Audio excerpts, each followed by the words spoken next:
তোমাদের প্রত্যেককে জানাচ্ছি আমাদের আজকে বৃত্তের এমসিকিউ ক্লাসে স্বাগতম জানাচ্ছি। তো আমাদের বৃত্তের এমসিকিউ এই ক্লাসটাতে আমরা কিন্তু অবশ্যই চেষ্টা করব হচ্ছে প্রথমে বেসিকটা জেনে যাওয়া এবং সেই বেসিকের আলোকে বিভিন্ন বোর্ডে যে প্রশ্নগুলো এসেছিলো সেগুলো সলভ করে ফেলা।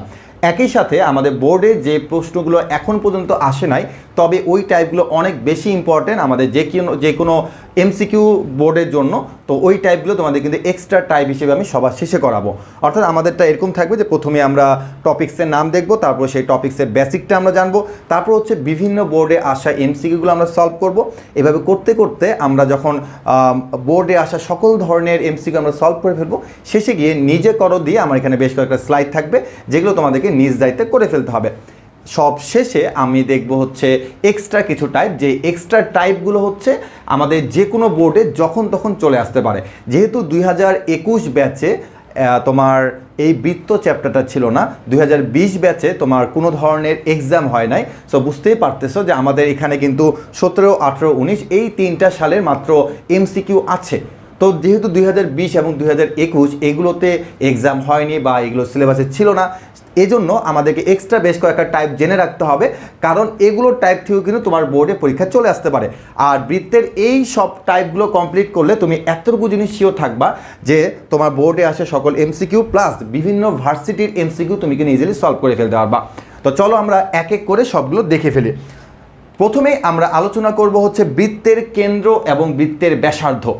মনে রাখবা যে বৃত্তের কেন্দ্র এবং বৃত্তের ব্যাসার্ধ এটা খুবই ইম্পর্টেন্ট একটা টাইপ। আর এই ইম্পর্টেন্ট টাইপটা থেকে প্রতি বছরে বোর্ডে প্রশ্ন আসে, কিন্তু ম্যাক্সিমাম স্টুডেন্টরাই কেন্দ্র বের করতে ভুল করে ফেলে। তো তারা কেন কেন্দ্র বের করতে ভুল করে সেটাই আমরা প্রথমে জানবো, তারপরে আমরা এক এক করে শিখব। তো চলো আমরা আমাদের প্রথমে বেসিকগুলো ক্লিয়ার করে ফেলি। সো বৃত্তের কেন্দ্র এবং ব্যাসার্ধ সংক্রান্ত যে বেসিকগুলো আছে চলো আমরা সেগুলো আগে জেনে ফেলি। বৃত্ত যাকে আমরা সার্কেল বলে থাকি, তাই না? তো আমরা প্রত্যেকে কিন্তু বৃত্ত চিনি। দেখো যে আমার এটাই কিন্তু একটা বৃত্ত, তাই না? এই যে আমি যেটা ঘুরাচ্ছি দেখো, এটাই কিন্তু আমরা একটা কী বলতো সার্কেল বা বৃত্ত বলে থাকি। যাই হোক, তো বৃত্তের সঞ্চার পথটা কীরকম হয় এটা আমরা প্রত্যেকে জানি। সো আমি সেটা নিয়ে কথা বলতেছি না। আমরা প্রথমেই জানবো হচ্ছে এই যে বৃত্ত বা সার্কেল, এই বৃত্ত বা সার্কেলের সাধারণ সমীকরণটা আসলে কিভাবে লিখতে হয়। এটার সাধারণ সমীকরণটা হচ্ছে ax square plus by square plus 2gx plus 2fy plus c plus dxy equal to 0। অনেকের কাছে মনে হতে পারে যে ভাই এত বড় বৃত্তের সাধারণ সমীকরণ এটা আমি মুখস্থ করবোই না। যদি না করো কোনো সমস্যা নেই, আমি তোমাকে এটা মুখস্থ করতে বলি নাই, তবে বৃত্তের সাধারণ সমীকরণটা যে দেখতে এরকম সেটা জানলেই চলবে।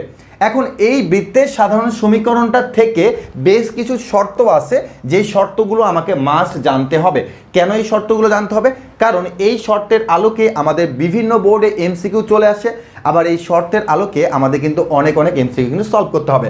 চলো আমরা সেই শর্তগুলো আগে দেখে ফেলি। প্রথম যে শর্তটা তারা বলেছে, তারা প্রথম শর্তে বলেছে এক্স ও ওয়াইকে দ্বিঘাত হতে হবে। কারণ ভাই এই দ্বিঘাত মানে আপনি কি বোঝাচ্ছেন? এই দ্বিঘাত মানে বোঝাচ্ছে হচ্ছে এক্স আর ওয়াইকে X square plus Y square ঠিক এরকম হতে হবে। অর্থাৎ দ্বিঘাত মানে এক্সের উপরে পাওয়ার হতে হবে 2। তো এখানে কিন্তু সেটাই আছে, দেখো যে এক্স স্কোয়ার আর কি আছে বলতো ওয়াই স্কোয়ার। তার মানে এক্স স্কোয়ার আর ওয়াই স্কোয়ার থাকলে আমাদেরকে বৃত্তের সমীকরণ বলতে পারবো। ওকে, আরও বেশ কিছু শর্ত আছে। এখানে তারা বলেছে এক্স স্কোয়ার ও ওয়াই স্কোয়ার এর সহগ সমান হতে হবে।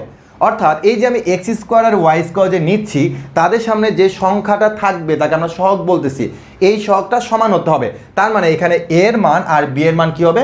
সমান হবে। সো আমি কিন্তু এখানে উল্লেখ করে দিতে পারি যে আমাদের এখানে এ আর বি, এই যে এ আছে আর এই যে বি আছে, এরা কিন্তু কী হবে? ইকুয়াল হবে। এই যে দেখো আমি এখানে লিখে দিচ্ছি যে এ ইকুয়াল টু কী বলতো বি। তার মানে এর মান যদি 2 হয়ে থাকে, বি এর মানও কী হবে? 2 হবে। ওকে, 2 নম্বর শর্ত আমরা বুঝলাম। এবার আমরা চলে আসি 3 নাম্বার। 3 নম্বর শর্তটা খুবই ইম্পর্টেন্ট। সেটা হচ্ছে এক্স আর ওয়াই যদি আমরা গুণ আকারে লিখি কখনো, যে এক্স ওয়াই আমি গুণ আকারে লিখলাম, এই গুণ আকারে এরা কখনো থাকতে পারবে না। অর্থাৎ এক্স ওয়াই এরকম কোনো পদ আমাদের বৃত্তের সাধারণ সমীকরণ থাকতে পারবে না। এখন তুই বলবা ভাইয়া তাহলে আপনি যে লিখছেন যে dxy এখানে আছে, এখানে আমার এই যে এক্স ওয়াই আছে, এই এক্স ওয়াইটা হচ্ছে 0 সমান। তার মানে এক্স ওয়াই যদি আমার 0 সমান হয়ে যায় তাহলে dxy এই পদটা কিন্তু টোটালি নাই হয়ে যাচ্ছে। তার মানে আমার 3 নম্বর শর্তটা খুবই ইম্পর্টেন্ট, যে এক্স ওয়াই যুক্ত যদি কোনো পদ থেকে থাকে, এখান থেকে কিন্তু এমসিকিউ আসে বিভিন্ন ভার্সিটিতে, এক্স ওয়াই যুক্ত যদি কোনো পদ থেকে থাকে তাহলে সেটা কার সমান হবে? 0 সমান হবে। তাহলে 0 সমান হলে এক্স ওয়াই যুক্ত আর পদটা কিন্তু থাকতেছে না আমার সাধারণ সমীকরণে। লাস্টেরটা আরও বেশি ইম্পর্ট্যান্ট, সেটা হচ্ছে যে বৃত্তেরটা একটা ব্যাসার্ধ থাকবে। আমি যদি নর্মালি একটা বৃত্ত অঙ্কন করি, এইভাবে আমি একটা বৃত্ত অঙ্কন করলাম, তাহলে এই বৃত্তের কিন্তু আমরা কেন্দ্র জানি, আবার এই বৃত্তের আমরা কিন্তু কী বলতে ব্যাসার্ধ জানি। তাহলে এই যে কেন্দ্র আর ব্যাসার্ধ, এই যে ব্যাসার্ধটা, এই ব্যাসার্ধ কখনো নেগেটিভ হতে পারবে না। তোমাকে যদি আমি কখনো বলি যে ভাই একটা কাজ করো তো, -5 একক ব্যাসার্ধ নিয়ে একটা বৃত্ত অঙ্কন করো, তুমি কি পারবা? পারবা না। বলো ভাই -5 একক দিয়ে আমি কীভাবে বৃত্ত তৈরি করব? তার মানে তোমাকে অবশ্যই বলতে হবে যে ভাইয়া তুমি একটা কাজ করো। কি কাজ? তুমি 1 একক ব্যাসার্ধ নিয়ে একটা বৃত্ত অঙ্কন করো, তাহলে তুমি পারবা যে ঠিক আছে ভাই আমি এই বৃত্তটা অঙ্কন করছি যার ব্যাসার্ধ হচ্ছে 1। অথবা তোমাকে বললাম যে ভাইয়া তুমি একটা কাজ করো, 2 একক ব্যাসার্ধ নিয়ে একটা বৃত্ত অঙ্কন করো, তখন তুমি 2 একক ব্যাসার্ধ নিয়ে আরেকটা বৃত্ত অঙ্কন করতে পারতেছো। তার মানে ব্যাপারটা হচ্ছে যে বৃত্তের ব্যাসার্ধটা সবসময় 0 সমান অথবা 0 থেকে বড় হবে। কি হবে? 0 সমান বা 0 থেকে বড় হবে। এখন তো তোমাদের মধ্যে প্রশ্ন হতেই পারে যে ভাইয়া বৃত্তের ব্যাসার্ধটা 0 থেকে, এই যে আর এর মানটা আপনি বললেন 0 থেকে বড়, তো 0 থেকে বড় মানে বুঝতে পারছি 1 2 3 4 ভগ্নাংশ দশমিক যে কোনো কিছু হতে পারে। কিন্তু আপনি বললেন যে বৃত্তের ব্যাসার্ধটা 0 হতে পারবে কেন? এই যে greater than or equal to 0। তাহলে বৃত্তের ব্যাসার্ধ যদি কখনো 0 হয়ে যায়, তাহলে ওই বৃত্তটা কীরকম হবে দেখতে? ওই বৃত্তটা হচ্ছে একটা বিন্দু বৃত্ত। বুঝা গেছে? তার মানে বৃত্তের ব্যাসার্ধ যদি কখনো 0 হয়ে থাকে, তাহলে সেই বৃত্তের নামটা খুবই ইম্পর্টেন্ট, সেটা হচ্ছে বিন্দু বৃত্ত, যেটা দিয়ে বোর্ডের মধ্যে এমসিকিউ এসেছিল, একই রকমভাবে বিভিন্ন ভার্সিটিতে এমসিকিউ আসে। তার মানে যদি কখনো বৃত্তের ব্যাসার্ধ 0 হয়ে যায়, তাহলে সেই বৃত্তের সমীকরণটার নাম কি? সেই বৃত্তের সমীকরণের নাম হচ্ছে বিন্দু বৃত্ত, বৃত্ত বলা হয় কি বিন্দু বৃত্ত। ওকে, তার মানে আমরা ক্লিয়ার হলাম যে বৃত্তের ব্যাসার্ধটা 0 সমান বা তার থেকে বড় হতে হবে, নেগেটিভ হওয়া যাবে না। তাহলে এই কয়েকটা ছিল হচ্ছে আমাদের কি বলতো, এই কয়েকটা ছিল হচ্ছে আমাদের বৃত্তের সাধারণ সমীকরণের শর্ত।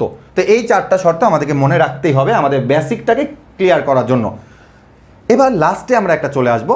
লাস্টটা হচ্ছে যে x² + y² + 2gx + 2fy + c = 0। তার মানে দেখো এখানে কিন্তু আমি এই যে dxy এটা কিন্তু আমি এখানে লিখি নাই, হ্যাঁ, সাধারণ সমীকরণ আমি লিখি নাই। এখন কথা হচ্ছে যে কোনো একটা বৃত্ত থেকে, লাইনটা খুব ইম্পর্ট্যান্ট, যে কোনো একটা বৃত্ত থেকে আমি কিভাবে কেন্দ্র বের করব। আমার একটা বৃত্তের সমীকরণ এখানে দিয়ে দিয়েছি, যেটা হচ্ছে আমার কি বলতে বৃত্তের সাধারণ সমীকরণ। তাহলে এই যে বৃত্তের সাধারণ সমীকরণটা আছে, এই বৃত্তের সাধারণ সমীকরণ থেকে আমাকে কেন্দ্র এবং আমাকে ব্যাসার্ধ বের করতে হবে। এমন কথা হচ্ছে ভাইয়া আমি কিভাবে খুব সহজে যে কোনো বৃত্তের সমীকরণ থেকে কেন্দ্র এবং ব্যাসার্ধ বের করতে পারি, সেটা আগে আপনি আমাকে শিখিয়ে দেন। এটা কিন্তু আমাদের রিটেন প্লাস এমসিকিউ, মানে সিকিউ প্লাস এমসিকিউ দুটার জন্য খুবই ইম্পর্টেন্ট, যে বৃত্তের কেন্দ্র এবং ব্যাসার্ধটা বের করা। মনে রাখবা যে আমাদের বোর্ডের মধ্যে বা আমাদের সৃজনশীলে আসা প্রায় 80% ম্যাথের মধ্যে বৃত্তের কেন্দ্রটা বের করা লাগে, একই সাথে বৃত্তের ব্যাসার্ধটা বের করা লাগে, ঠিক আছে? অর্থাৎ বৃত্তের কেন্দ্রটা বের করা মতো ম্যাথ প্রায় 60 থেকে 70% ম্যাথ আছে, ঠিক আছে? ওকে, তো চলো আমরা দেখে নিই যে এই বৃত্তের সাধারণ সমীকরণ থেকে কিভাবে আমরা বৃত্তের কেন্দ্রটা বের করব। মনে রাখবা যে এই সাধারণ সমীকরণের থেকে কেন্দ্রটা হচ্ছে -g, -f, এটা হলো কেন্দ্র, মুখস্থ। এটা হলো সহজ কথা, হলো মুখস্থ, যে এই সাধারণ বৃত্তের সাধারণ সমীকরণের কেন্দ্র কি -g, -f, মুখস্থ, সহজ কথা। আরটা পরে বলতেছি।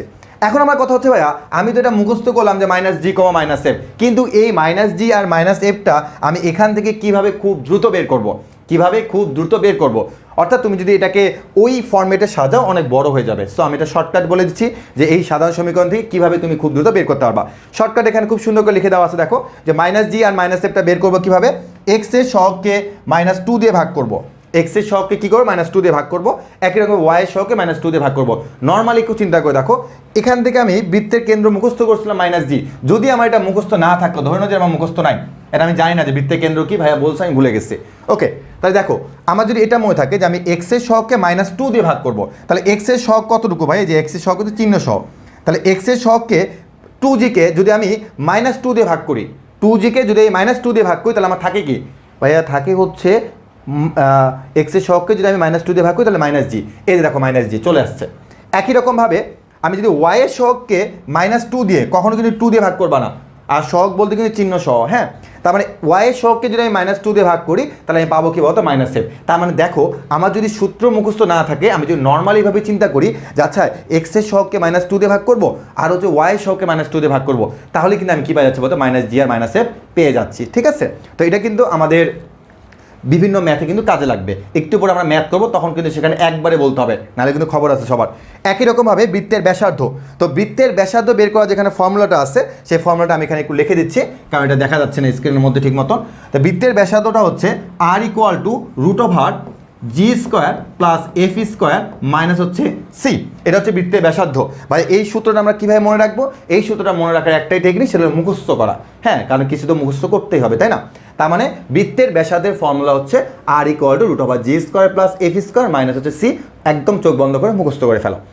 এখন মনে রাখবা যে তোমার যদি কেন্দ্র জানা না থাকে, একটু নর্মালি চিন্তা করো, কেন্দ্র যদি জানা না থাকে তাহলে কি তুমি ব্যাসার্ধ বের করতে পারবা? ধরো তোমার কেন্দ্র মাইনাস জি আর মাইনাস এফ জানা নাই, তুমি এই কেন্দ্র আর বের করতে পারবা না। তার মানে আমার ব্যাসার্ধ বের করার আগে অবশ্যই আমাকে কিন্তু কি বের করতে হবে বলতো? কেন্দ্রটা বের করতে হবে। কারণ কেন্দ্রের আমি যদি জি আর এফ যদি না পাই তাহলে আমি কিন্তু ব্যাসার্ধ আর পাবো না। সো আর এখানে সি বলতে কিন্তু এই যেখানে যে ধ্রুবকটা থাকবে সেই সিকে বোঝানো হচ্ছে। মনে রাখবা সি কিন্তু এখানে চিহ্ন সহ বোঝাচ্ছে। সি এর মান যেখানে কোনো -1 হয় তখন তুমি এখানে বসাও -1, -1 হয়ে যাবে। সো বারবারই একটা কথা আমি বলি যে সহগ ধ্রুবক এগুলোর কিন্তু শুধুমাত্র সংখ্যাটা নিবা না, এগুলো হচ্ছে চিহ্ন সহ সেই সংখ্যাটা নিতে হবে। তাহলে মনে রাখবা যে চিহ্ন সহ তুমি যদি সংখ্যাটা না নাও তোমার কিন্তু ভুল হওয়ার সম্ভাবনা থাকবে। তাহলে আমরা আমাদের এখানে বৃত্তের প্রথম যে বেসিকটা সেটা হচ্ছে বৃত্তের সাধারণ সমীকরণটা একটু জেনে রাখা, মুখস্থ না করলেও চলবে। এখান থেকে যে 4টা শর্ত আছে সেই 4টা শর্ত মনে রাখতে হবে এমসিকিউ এর জন্য। একই রকমভাবে যে কোনো বৃত্তের সমীকরণ থেকে আমি কিভাবে কেন্দ্রটা শর্টকাটে বের করব, কেন্দ্রটা বের না করলে আমি যে ব্যাসার্ধ বের করতে পারবো না সেটাও কিন্তু আমরা জেনে গেলাম। আমরা এখন জানবো হচ্ছে যে বৃত্তের সমীকরণ, অর্থাৎ একটু আগে আমি তোমাদেরকে দেখালাম কিন্তু যে বৃত্তের কি বলতো সাধারণ সমীকরণটা। সো আমরা এখানে এখন আরেকটা জিনিস দেখতেছি, সেটা হচ্ছে কি বলতো বৃত্তের সমীকরণের জন্য বা বৃত্তের যে আদর্শ সমীকরণ আছে সেই আদর্শ সমীকরণটা দেখতে কীরকম। বৃত্তের আদর্শ সমীকরণটা হচ্ছে x - h whole square plus y - k whole square equal হচ্ছে আর স্কোয়ার, যেখানে আমরা h আর k এদেরকে আমরা বলবো হচ্ছে কেন্দ্র, আর এখানে যে আর আছে এটাকে আমরা বলবো কি ব্যাসার্ধ। আর এই যে বৃত্তের যে তোমার নর্মাল যে আদর্শ সমীকরণটা সেটা কিন্তু আমরা প্রত্যেকে কিন্তু অনেক আগে থেকে দেখে আসছি, যারা 9-10-এ পড়ছো তারা কিন্তু এটা দেখে আসছো এটা। সো আশা করি এটা নিয়ে বেশি কথা বলার দরকার নাই, শুধু মনে রাখবা যে কেন্দ্র আর ব্যাসার্ধ যদি জানা থাকে, লাইনটা খুব ইম্পর্টেন্ট, কেন্দ্র এবং ব্যাসার্ধ যদি জানা থাকে সেখান থেকে আমি বৃত্তের সমীকরণ কিন্তু খুব ইজিলি বের করে ফেলতে পারবো। সো অনেক সময় আমাকে তারা বলবে যে এটা বৃত্তের সমীকরণ বের করো, তখন মনে রাখবা যে কোনো বৃত্তের সমীকরণ আমাকে তারা যদি বের করতে বলে, আমার যদি কোনোভাবে কেন্দ্র এবং ব্যাসার্ধ এই দুটা আমার যদি জানা থাকে তাহলে আমি বৃত্তের সমীকরণটা খুবই দ্রুত বের করে ফেলতে পারবো। সো আমরা এরকম অনেকগুলো কেস দেখব, যে কেসগুলোর মধ্যে 2-1টা কেস আমাদের বিভিন্ন বোর্ডে এসেছে, বাকি কেসগুলো এখনও বোর্ডে আসে নাই, সেটা আমরা এক্সট্রা টাইপে গিয়ে দেখবো, ঠিক আছে? তো এই বৃত্তের আদর্শ সমীকরণটা আমাদের খুবই ইম্পর্টেন্ট। এরপর আমাদের 2 নাম্বার এখানে দিছে, এটা খুবই ইম্পর্টেন্ট, যেটা আমাদের পুরো একটা টাইপই আলাদা আছে। আমি এখানে নর্মালি তোমাকে বলে দিচ্ছি যে তোমাকে দুটা বিন্দু দিবে, এই দুটা বিন্দু দিয়ে বলবো যে এরা হচ্ছে ব্যাসের দুটা প্রান্ত বিন্দু। তো আমরা কিন্তু প্রত্যেকে ব্যাস চিনি, ধরে নাও যে এটা হচ্ছে আমার একটা বৃত্ত, হ্যাঁ, তো এটা হচ্ছে আমার বৃত্তের কেন্দ্র। তো বৃত্তের ব্যাস কাকে বলে? ভাই বৃত্তের ব্যাস তাকেই বলে যা হচ্ছে কেন্দ্র দিয়ে যাবে। তাহলে এটা কিন্তু আমার বৃত্তের ব্যাস, হ্যাঁ, এটা আমার কেন্দ্র দিয়ে গেছে, এই জন্য এটার নাম হচ্ছে বৃত্তের ব্যাস। তাহলে এই বৃত্তের ব্যাসে দুটা প্রান্ত বিন্দু দেওয়া আছে, একটা হচ্ছে x1 y1 আর আরেকটা হচ্ছে কি বলতো x2 y2। তার মানে ব্যাসে যদি কখনো দুটা প্রান্ত বিন্দু দেওয়া থাকে তুমি কিন্তু এখান থেকে বৃত্তের সমীকরণ বের করতে পারবা, যেটা কিন্তু অনেকবারে এমসিকিউতে আসছে, প্লাস বিভিন্ন ভার্সিটিতে কিন্তু এমসিকিউতে আসে এই টাইপটা থেকে। সো আমার যদি কখনো ব্যাসে দুটা প্রান্ত বিন্দু জানা থাকে তার ফর্মুলাটা কি, বৃত্তের সমীকরণ বের করার ফর্মুলাটা হচ্ছে এতটুকু মুখস্থ রাখবা যে x - x1 into x - x2, কি বললাম, x - x1 into x - x2 plus, এটা আজীবনের জন্য প্লাস, এক্স এর জন্য যে কাজটাই বাম পাশে করেছো ওয়াই এর জন্য এই কাজটা ডান পাশে করো। তাহলে কি বলবা যে y - y1 into y - y2। তার মানে দেখতে বড় কিন্তু জিনিসটা কিন্তু একদমই ছোট। দেখো এক্স থেকে একবার x1কে বিয়োগ দিবা, আবার এক্স থেকে একবার x2কে বিয়োগ দিবা, প্লাস এবার এক্স এর জন্য যে কাজটা করছি ডান পাশে ওয়াই এর জন্য সেম কাজটা করবো, তারপর আবার ইকুয়াল টু কি লিখবো বলতো, 0 লিখবো। তাহলে এটা হচ্ছে আমার কি বলতো বৃত্তের ব্যাসে দুটা প্রান্ত বিন্দু দেওয়া থাকলে সেখান থেকে আমি কিভাবে বৃত্তের সমীকরণটা বের করব তার ফর্মুলা। আর এই ফর্মুলা দিয়ে আমাদের একটা টাইপ আছে, সেখানে গিয়ে আমরা আরেকটা আমাদের ঝালাই করে নিব। এটা হচ্ছে আমাদের বৃত্তের বেসিকের আরেকটা স্লাইড আমরা দেখলাম। এরপরে এই স্লাইডটা আমাদের খুবই ইম্পর্টেন্ট।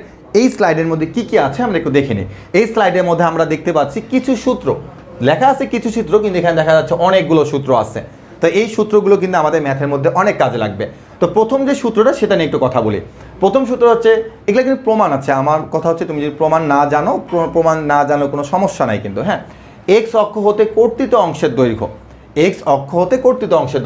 তো আমি যদি তোমাকে নর্মালি একটা চিত্র অঙ্কন করে একটু বুঝাই, নর্মালি একটু চিত্র একটা অঙ্কন করি, যে আমি একটা বৃত্ত অঙ্কন করব যেটা হচ্ছে আমার এক্স অক্ষকে কর্তন করবে।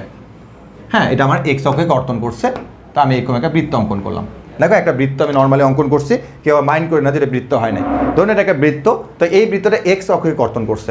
তাহলে এখন দেখো যে এই যে এক্স অক্ষকে কর্তন করছে, এই যে কর্তন যে করছে, এই কর্তনের পরিমাণটা কত, এটা আমরা প্রমাণ আছে আমাদের বইয়ের মধ্যে, আমাদের প্রমাণ শেখার দরকার নাই। এটা কর্তনের পরিমাণটা হচ্ছে 2√g² - c, এটা হচ্ছে আমার সেই কর্তনের পরিমাণটা। তাহলে আমার এটাই গেল যে এক্স অক্ষ হতে কর্তিত অংশের দৈর্ঘ্য হচ্ছে 2√g² + f²। তো আমরা নর্মালি এটা কিন্তু এভাবে মনে রাখতে পারি যে আমাদের যে তোমার ওই বৃত্তের ব্যাসার্ধের যে ফর্মুলা ছিল g² + f² - c, এটা আমাদের ফর্মুলা ছিল না বৃত্তের ব্যাসার্ধের, বিশাল বড় একটা। তো এখানে দেখো যে এক্স অক্ষ হতে কর্তিত অংশ বলছে, তো এই জন্য আমাদের এখানে এফটা বাদ হয়ে গেছে। হ্যাঁ, এফটা বাদ হয়ে যায়, জাস্ট কি হয়েছে বলো তো, এখানে আমার এফটা বাদ হয়ে গিয়ে জাস্ট আমার হচ্ছে g² - c। হ্যাঁ, তো একই রকমভাবে ওয়াই অক্ষ হতে কর্তিত অংশটা আমি যে একটা নর্মালি যে একটা চিত্র অঙ্কন করি, যে দেখো ওয়াই অক্ষ হতে কর্তিত অংশ মানে ওয়াই অক্ষকে কর্তন করবে। সো আমি এই দেখো এরকম একটা বৃত্ত অঙ্কন করছি, দেখো এটা হলো ওয়াই অক্ষকে কর্তন করছে। তাহলে এই কর্তনের পরিমাণটা কি বলতো, 2√f² - c। তো এখানে আমার ওই g² বাদ গেছে। এরপরে হচ্ছে আমার যে এক্স অক্ষকে স্পর্শ করলে g² কি বলতো, c। এটা আমরা একটু মুখস্থ রাখবো যে আমার যদি কখনো কোনো বৃত্ত, একটা যদি বৃত্ত অঙ্কন করো, এই বৃত্তটা হচ্ছে আমার এই বৃত্তটা হচ্ছে আমার এক্স অক্ষকে স্পর্শ করছে, দেখো এখানে টাচ করছে। হ্যাঁ, এখানে কি করছে, টাচ করছে। তাহলে এক্স অক্ষকে যদি স্পর্শ করে সেটা কি হবে বলতো, g² = c। হ্যাঁ, তো তুমি এখান থেকে কিন্তু নিয়ে আসতে পারবো। ওইটা এখান থেকে কীভাবে নিয়ে আসে, দেখো এই যে দৈর্ঘ্যটা আছে এটা কিন্তু আমার কি বলতো এক্স অক্ষ হতে কর্তিত অংশের দৈর্ঘ্য। তাহলে এই দৈর্ঘ্যটা ইকুয়াল টু হচ্ছে 0 সমান। কেন ভাই এটাই 0 সমান, কারণ দেখো যে এটা কিন্তু এর আগে কি করছিল বলতো, এক্স অক্ষকে ছেদ করছিল, তাহলে ছেদের একটা দৈর্ঘ্য ছিল, বাট এই ছেদটা এখন কি হয়ে গেছে বলতো, স্পর্শ, একটা টাচ বিন্দু হয়ে গেছে। তাহলে এর আগে দৈর্ঘ্যটা ছিল, বাট সেই দৈর্ঘ্যটা এখন কার সমান হয়েছে, 0 সমান হয়ে গেছে। তার মানে 2√g² - c = 0। তাহলে এখান থেকে তুমি কিন্তু কি পাবো বলতো, g² = c পেয়ে যাবা। তো যাই হোক আমরা এটা মুখস্থ করে ফেলবো যে এক্স অক্ষকে স্পর্শ করলে সূত্র কি, g² = c। একই রকমভাবে ওয়াই অক্ষকে স্পর্শ করলে এখান থেকে আমরা বলতে পারি f² = c। আর যদি উভয় অক্ষকে স্পর্শ করে তাহলে g² = f² কি বলতো, c, যেটা আমরা মনে রাখতেছি। তো এই কয়েকটা হলো আমাদের গেল কি সূত্র। লাস্ট আমাদের আরও দুটা সূত্র আছে যে এক্স অক্ষকে স্পর্শ করলে বৃত্তের ব্যাসার্ধ হচ্ছে তার কেন্দ্রের কোটির সমান। তো এটা আমরা অনেকে বুঝি না, তো চলো আমরা একটু বুঝে ফেলি। ধরে নাও যে আমি এখন একটা বৃত্ত অঙ্কন করবো, একটু ভালো মতো বুঝো। এই একটা বৃত্ত অঙ্কন করছি, যে কি করছে বলো তো, এক্স অক্ষকে স্পর্শ করছে। কাকে স্পর্শ করছে, এক্স অক্ষকে স্পর্শ করছে। ধরে নাও যে এই বৃত্তের কেন্দ্র হচ্ছে x, y, ধরে নিলাম x, y। আবার বললেন ভাই -g, -f লেখেন, দরকার নেই। আমি বললাম যে এই বৃত্তের কেন্দ্র হচ্ছে x, y। হ্যাঁ, তো এখন এই যে x, y বৃত্তের কেন্দ্র গেল, একটু লক্ষ্য করতো যে x বলতে আমরা কি বুঝি, এখান থেকে এখানে এতটুকু হলো কি x, এটা হলো কি x, আর y বলতে কি বুঝি আমরা, এতটুকুকে y বুঝি, তাই না? x হলো এতটুকু, y হলো এতটুকু। এখন একটু নর্মালি চিন্তা করতো এই এক্সটা আর এই যে ওয়াইটা, তো এক্স তো আমার বৃত্তের ব্যাসার্ধ কোনোভাবে হচ্ছে না, কিন্তু আমি যদি এই জায়গাটা একটু চিন্তা করি যে এই জিনিসটা কি আমার বৃত্তের ব্যাসার্ধ না, বৃত্তের ব্যাসার্ধ মানে কি, যে কেন্দ্র থেকে ওর পরিধির একটা বিন্দু পর্যন্ত তার দূরত্বটা কি বলতো, বৃত্তের ব্যাসার্ধ। তাহলে আমি এখানে একটু খেয়াল করতেছি যে আমার এখান থেকে এখানে আমি বললাম যে এটা ওয়াই আর এটা হচ্ছে এক্স, তো এই ওয়াইটাই কি আমার বৃত্তের ব্যাসার্ধ না, দেখো তো যে কেন্দ্র থেকে পরিধির উপরে একটা বিন্দু পর্যন্ত আসছে, তারপরে এটাই তার কি বৃত্তের ব্যাসার্ধ। তাহলে এই বৃত্তের ব্যাসার্ধটা কার সমান বলতো, কোটির সমান। একটা মডুলাস দিচ্ছি, কেন, কারণ ব্যাসার্ধ কখনো কি হতে পারে না, নেগেটিভ হতে পারে না, তো এটা আমি মডুলাস দিয়ে দিচ্ছি। এই জন্য বলা হয়েছে যে এক্স অক্ষকে, অর্থাৎ বৃত্ত যদি কখনো এক্স অক্ষকে স্পর্শ করে তাহলে বৃত্তের ব্যাসার্ধ হচ্ছে কেন্দ্রের কোটির সমান, যেটা খুবই খুবই ইম্পর্টেন্ট একটা লাইন। একই রকমভাবে যদি কখনো ওয়াই অক্ষকে স্পর্শ করে তাহলে বৃত্তের ব্যাসার্ধ হবে তার কি, কেন্দ্রের ভুজের সমান। তুমি যে নর্মাল এখানে আরেকটা চিত্র অঙ্কন করো, আরেকটা চিত্র যদি আমি অঙ্কন করি, যে এই বৃত্তটা হচ্ছে এবার আমার ওয়াই অক্ষকে স্পর্শ করতেছে, কেন্দ্র হচ্ছে এক্স, ওয়াই, তাহলে ব্যাসার্ধ হচ্ছে কি, অবশ্যই এটা। তাহলে এটা যদি ব্যাসার্ধ হয়ে থাকে তাহলে এটা কার সমান, এক্স এর সমান, তার মানে কি ভুজের সমান।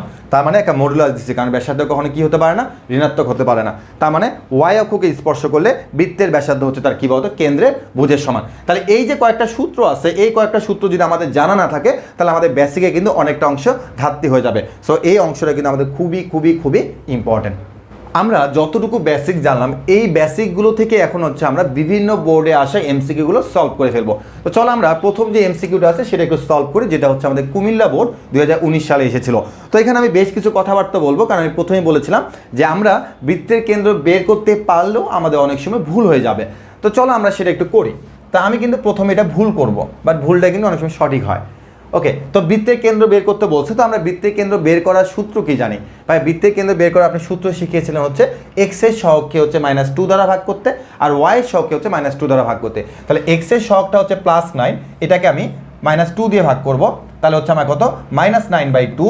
হ্যাঁ, আর ওয়াই এর সহগকে আমি কত দিয়ে ভাগ করব? ওয়াই এর সহগ কিন্তু -12, তাকে আমি ভাগ করবো হচ্ছে কি -2 দিয়ে। ঠিক আছে, তাহলে এটার কেন্দ্র দাঁড়াচ্ছে কত বলো তো? -9/2 কমা হচ্ছে 6। তাহলে এটাই হচ্ছে বৃত্তের কেন্দ্র, আর এই বৃত্তের কেন্দ্রটা আমরা এখানে স্পষ্ট দেখতে পাচ্ছি যে সি হচ্ছে অ্যান্সার। তো আমাদের ম্যাক্সিমাম স্টুডেন্টরাই সিটাকে ভরাট করে দিবে। তারপর তার আশেপাশে যখন তাকাবে তখন দেখবে যে কেউ দাগাচ্ছে আরেকটা, কেউ দাগাচ্ছে আবার এটা, তখন একটা কনফিউশন তৈরি হয়ে যাবে যে আসলে কি আমারটা ঠিক নাকি ভুল। তো সবাই বলবে না ভাইয়াদের বলছে এক্স এর সহগকে -2 দ্বারা ভাগ করতে, ওয়াই এর সহগকে -2 দ্বারা ভাগ করতে, তার মানে এটাই সঠিক অ্যান্সার। কিন্তু এখানে একটু কথা আছে। কি কথা আছে? যে আমার বৃত্তের যে শর্তগুলো সেই শর্তের মধ্যে বলা হয়েছিল যে এ এবং বি অর্থাৎ এক্স স্কোয়ারের সহগ এবং ওয়াই স্কোয়ারের সহগটা সমান হবে। তার মানে আমি বলছিলাম যে ভাইয়া কি যে এ ইকুয়াল টু বি, তার মানে আমাদের সমান তো আছেই ভাইয়া, তো আবার এত কথা কেন? সমান আছে, তবে এখানে তারা এই কথাটা স্পষ্ট করে কথা বলে দেয় নাই যে কেন্দ্র ব্যাসার্ধ অথবা দৈর্ঘ্য, ওটা পরে আসতেছি। আপাতত বলছি কেন্দ্র এবং ব্যাসার্ধ বের করার সময় শর্তটা ঠিক এরকম হওয়া উচিত, A equal to B equal to 1। ঠিক আছে, এটা মানে কি? এটা মানে হচ্ছে এক্স স্কোয়ার এবং ওয়াই স্কোয়ারের সহগটা সবসময়ের জন্য তো সমান হবেই, কিন্তু সেটা 1 হইতে হবে। তার মানে আমার এখানে তো 1 নাই, সেটা আমাকে 1 করে নিতে হবে। এই জন্য প্রথমেই হচ্ছে এটাকে 3 দ্বারা ভাগ করে ফেলতে হবে। চলো আমরা এটাকে 3 দ্বারা ভাগ করি। X square plus Y square plus 3x minus 4y plus 318। তার মানে আমি প্রথমে দেখো যে এই এক্স স্কোয়ার এবং ওয়াই স্কোয়ার সহগটা সমান করে 1 করে নিচ্ছি। এখন আমি এখান থেকে বলবো যে বৃত্তের কেন্দ্রটা হচ্ছে কেন্দ্র এক্স এর সহগকে -2 দ্বারা ভাগ করব, তাহলে -3/2, আর ওয়াই এর সহগকে আমি -2 দ্বারা ভাগ করব। হ্যাঁ, ওকে, তাহলে -2 দ্বারা ভাগ করলাম, কমা ওয়াই এর সহগ কিন্তু -4 আর -2 দ্বারা ভাগ করব, তার মানে হচ্ছে -3/2 কমা হচ্ছে কত 2। তাহলে এটাই হচ্ছে আমার সঠিক অঙ্কের অ্যান্সার, যেটা হচ্ছে আমার কি এ নাম্বারে আছে। তাহলে এটাই হচ্ছে আমার অঙ্কের অ্যান্সার। ওকে, তো আমরা আশা করি এই জিনিসটা প্রত্যেকে বুঝতে পারছি যে এই শর্তটা যদি আমরা মেনটেন না করি তাহলে আমাদের বৃত্তের কেন্দ্রটা বের হতে ভুল হয়ে যাবে। এবার আমরা চলে আসি হচ্ছে আমরা পরবর্তী স্লাইডে। পরবর্তী স্লাইডের মধ্যে আমরা একই রকমভাবে লক্ষ্য করতেছি যে আমাদেরকে তারা বৃত্তের কেন্দ্র বের করতে বলছে, যেটা সকল বোর্ড 2018 সালে এসেছিল। তো এখানেও আমরা যে কাজটা করবো সেটা হচ্ছে যে 2 দিয়ে ভাগ করে দিব। X square plus Y square minus 2x plus y minus 3 equal to হচ্ছে 0। হ্যাঁ, তো আমরা মোটামুটি a equal to b equal to 1 করে ফেললাম। এখন হচ্ছে আমরা কি বের করবো? কেন্দ্র বের করব। তো কেন্দ্র বের করার জন্য আমি কি বলবো? এক্স এর সহগকে হচ্ছে -2 দিয়ে ভাগ করব, ওয়াই এর সহগ হচ্ছে 1, তাকে হলো -2 দিয়ে ভাগ করব। তাহলে হচ্ছে 1 কমা হচ্ছে -1। তো 1 কমা -1 কই আছে? 1 কমা -1, সরি, এটা যদি ক্যালকুলেশন করি তাহলে হচ্ছে আমার কত বলো তো? 1 কমা -0.5, তাহলে 1 কমা -0.5 অর্থাৎ ডি হচ্ছে আমার সঠিক অঙ্কের অ্যান্সার। আমরা আমাদের পরবর্তী প্রশ্নে চলে আসি। পরবর্তী প্রশ্নটা হচ্ছে রাজশাহী বোর্ড 2017 সালে এসেছিল। তো 2017 সালে তারা কিন্তু একই রকমভাবে বলেছিল যে এটা হচ্ছে একটা বৃত্তের কেন্দ্র, তাহলে এই বৃত্তের কেন্দ্রটা তোমাকে বের করতে বলেছে। তো আমি আশা রাখি যে তোমার প্রত্যেকেই কিন্তু বের করে ফেলতে পারবা। সো এটা হচ্ছে আমাদের কি বলতো ডু, মানে এটা আমাকে নিজের থেকে করতে হবে। একই রকমভাবে আমরা যদি যশোর বোর্ড চিন্তা করি, মেবি তোমার 17 হবে। হ্যাঁ, তো যশোর বোর্ড যদি আমরা চিন্তা করি তাহলে আমরা কিন্তু একই রকমভাবে কিন্তু সবাই এটা সলভ করে ফেলতে পারবো। যে প্রথমে হচ্ছে এক্স স্কোয়ার আর ওয়াই স্কোয়ার সহগটাকে আমাদেরকে 1 বানিয়ে নিতে হবে। দেন হচ্ছে আমাদের এখানে এক্স এর সহগটাকে হচ্ছে -2 দ্বারা ভাগ করতে হবে, ওয়াই এর সহগটাকে হচ্ছে -2 দ্বারা ভাগ করতে হবে। ভাগ করার পরে ক্যালকুলেশন করবা, ক্যালকুলেশন করার পরে ইনশাল্লাহ এখানে অপশন পেয়ে যাবা। অপশন পেয়ে গেলে সেটাই হচ্ছে তোমার সঠিক অঙ্কের অ্যান্সার। ওকে, এরপর আমরা আমাদের আরেকটা প্রশ্ন চলে যাব, যেখানে তারা কি বলেছে যে নিচের তথ্যের আলোকে পরবর্তী 2টি প্রশ্নের উত্তর দাও। তার মানে তারা এখানে 2টা প্রশ্নে তোমাকে উত্তর দিতে বলতেছে। ওকে, তো আমরা প্রথম প্রশ্নে তারা আমাকে বলছে কেন্দ্রীয় স্থানাঙ্ক নির্ণয় করো। চলো আমরা একটু কেন্দ্রীয় স্থানাঙ্ক নির্ণয় করে ফেলি, যেটা আমাকে 2টা প্রশ্ন করতে বলছে। এখানে x square plus Y square minus 2x plus 4y minus 4 = 0। আমি কিন্তু একবার এটাকে 2 দিয়ে ভাগ করে ফেলছি। ওকে, এবার আমি একটু দ্রুত করার চেষ্টা করি। কেন্দ্র দেখো তো একবারে বের করা সম্ভব কিনা, মনে মনে করা সম্ভব কিনা আমি একটু দেখি, যে আমরা তো অনেকটা শিখলাম, তো এখন আমরা এটাকে মনে মনে চিন্তা করতে পারি কিনা। এই যে x এর সহগটা আছে -2, এই -2কে আমি এবার -2 দিয়ে মনে মনে ভাগ দিব। -2কে -2 দিয়ে ভাগ করলে তো ভাই 1ই হয়, তাহলে আমি তো ডিরেক্টলি 1 লিখতে পারি। এটা তো আমার লেখার প্রয়োজন নাই। যখন আমি একই টাইপের ম্যাথ 3-4 বার করে ফেলবো তখন কিন্তু আমার আসলে ওই হাতে লেখার প্রয়োজন নেই, তখন আমি মনে মনে করে ফেলতে পারবো। x এর সহগ হচ্ছে ভাই +4, এটাকে যদি আমি -2 দিয়ে ভাগ করি তাহলে ভাই হচ্ছে -2। তার মানে কেন্দ্র হচ্ছে আমার 1, -2, যেটার অ্যান্সার হচ্ছে সি। তার মানে বুঝতেই পারতেছো যে আমি 2-3টা ম্যাথ করার পরে আমি কিন্তু মনে মনে অঙ্কগুলো করে ফেলতে পারতেছি। ওকে, তা আমার মোটামুটি আল্লাহর মধ্যে প্রথম অঙ্কটা আমার কমপ্লিট হয়ে গেছে। এবার আমি চলে আসি হচ্ছে আমাদের পরবর্তী, যেহেতু বলছে এখানে 2টা প্রশ্ন, পরবর্তী ম্যাথে চলে আসি। পরবর্তী ম্যাথে x ও y অক্ষের খণ্ডিতাংশের পরিমাণ। ওকে ওকে, তো তারা আমাকে এখানে একটা কথা বলেছে যে বৃত্তটি দ্বারা x অক্ষ হতে কর্তিত খণ্ডাংশের পরিমাণ কত হবে। ওকে, তো একটুকু আমরা বাদ দিয়ে দিই। হ্যাঁ, এখানে কি বলছে কি দেখো, x অক্ষ হতে কর্তিত খণ্ডিতাংশের দৈর্ঘ্য কত। তা আমরা কি একটু আগে একটা ফর্মুলা শিখছিলাম না, যে ভাইয়া x অক্ষ হতে কর্তিত অংশের আচ্ছা আমি এখানে বলি, এখানে সি কিন্তু অ্যান্সার। হ্যাঁ, 1, -2 হচ্ছে আমার অঙ্কের অ্যান্সার, 1, -2। তো আমি সবগুলো মুছে দিই, আমি একটু লিখে রাখি যে আমার কেন্দ্র কত আসছে 1, -2, যেটা আমার একটু পর কাজে লাগবে কিন্তু কেন্দ্র 1, -2। ওকে, এটা পরে। ওকে, তো তারা বলছে আমাকে বৃত্তটি দ্বারা x অক্ষ হতে কর্তিত খণ্ডিতাংশের দৈর্ঘ্য কত হবে। ওকে, তো আমি বৃত্তটার সমীকরণ একটু লিখে ফেলি। x² + y² - 2x + 4y - 4 = হচ্ছে 0। এটা আমার বৃত্তের সমীকরণ। হ্যাঁ, এটা আমি এখানে নিয়ে চলে আসলাম। আর বৃত্তের কেন্দ্র কিন্তু আমার কি বলতো 1, -2। ওকে, এবার আমি প্রশ্নের উত্তরে চলে আসি। x অক্ষ হতে কর্তিত খণ্ডিতাংশের দৈর্ঘ্য, সো সেটা আমার অ্যান্সারটা কী হবে আমি শর্টকাটে লিখতেছি। দৈর্ঘ্য সূত্রটা আমরা শিখছিলাম যে 2√g² - c। একটু আগে আমি কিন্তু এটা ফর্মুলাটা বলছি, চোখ বন্ধ করে মুখস্থ করতে হবে। এ দেখো, মুখস্থ করলে আমি অঙ্কটা করতে পারবো। 2√g, তো g²। তো এখানে একটু কথা আছে, তো কথাটা একটু খুব ভালো মতন করে বুঝতে হবে, কারণ এখানে অনেক সময় একটু ঝামেলা হয়ে যায়। হ্যাঁ, তো তুমি একটু খেয়াল করো যে আমার যে কেন্দ্রটা ছিল, হ্যাঁ একটু ভালো মতো করে বুঝো, আমার যে কেন্দ্রটা ছিল, সে কেন্দ্র বলতে কিন্তু আমি তোমাকে বলেছিলাম -g, -f, তাই না? কেন্দ্র ছিল কিন্তু কি -g, -f। তার মানে অ্যাকচুয়ালি এই 1 বলতে কিন্তু ভাইয়া জি কে না, এই 1 বলতে কিন্তু -g কে বোঝায়। তার মানে দেখো, এই যেখানে 1 আমি বলছি, এই 1 বলতে অ্যাকচুয়ালি কাকে বোঝাবো তো -g, কারণ -g কেন্দ্র ছিল। একই রকমভাবে -2 বলতে কিন্তু কাকে বোঝায় বলতো, -f কে বোঝায় হচ্ছে কি বলতো, -2 কে বোঝায়। হ্যাঁ, তার মানে -g বলতে কিন্তু 1, আবার -f বলতে কিন্তু -2। তার মানে দেখো যে -g মানে যদি তোমার 1 হয়ে থাকে তাহলে g মানে কত, -1। হ্যাঁ, একই রকমভাবে -f মানে যদি -2 হয়ে থাকে তাহলে f = কত বলতো, 2। হ্যাঁ, তাহলে এখন এখানে কিন্তু তোমার g² মানে কিন্তু এই যে 1-এ -1-এর উপর স্কোয়ারের কথা বলতেছে, তাহলে -1-এর উপর স্কোয়ার করলে কিন্তু 1 হবে, 1 - আর c মান কত, -4, মানে কত, +4। তাহলে এখানে ক্যালকুলেশন করলে হবে 2√5। তাহলে 2√5 কথা আছে, ডি নাম্বারে আছে। হ্যাঁ, ডি নাম্বারে আছে। তো আমি জিনিসটাকে আরেকবার ক্লিয়ার করব যে আমার কেন্দ্র বলতে -g, -f বোঝাচ্ছে, বাট এখানে কিন্তু g কে বোঝাচ্ছে। তার মানে আমি -g যা বের করব আমার g কিন্তু বিপরীত চিহ্ন হবে। -g যদি 1 হয়ে থাকে, কেন্দ্র থেকে আসে, তাহলে g কিন্তু -1। হ্যাঁ, তো কিন্তু কথা হচ্ছে আমার এটা যে আমার -1-এর উপরে স্কোয়ার হোক বা 1-এর উপর স্কোয়ার হোক, স্কোয়ার থাকলে মাইনাসটাই প্লাস হয়, আবার প্লাসটাই প্লাস হয়। তার মানে আমি যারই উপর স্কোয়ার করি না কেন আমার অ্যান্সার কী হয় বলতো, পজিটিভ আসবে স্কোয়ার করলে। এই জন্য মনে রাখবা যে আমরা এখানে একটা চালাকি করতে পারি, কারণ এত কথা তো আর পরীক্ষার হলে মনে থাকবে না, যে ভাইয়া কখন কি বলছে, এত কথা কি মনে থাকে, মনে থাকে না। সো আমি এখানে যদি বলি যে কেন্দ্র কত, আমার কেন্দ্র হচ্ছে আমার 1, -2, এটা আমার কেন্দ্র ছিল। তো এখন তো আমাকে বলো তো যে আমি যদি তোমাকে বলি g², এটা -g না g আমার জানার দরকার নেই। আমি বললাম g², তুমি লাভ দিয়ে বলো ভাইয়া g তো হলো প্রথমটা, আচ্ছা ঠিক আছে, এটাকে স্কোয়ার করলে তো 1-এ হয়, তার মানে ডিরেক্টলি 1 বসাবা। তার মানে আমি কখনো সাথে এটা দেখাবো না যে তোমার 1² এই জিনিসটা আমি কখনো সাথে দেখাবো না।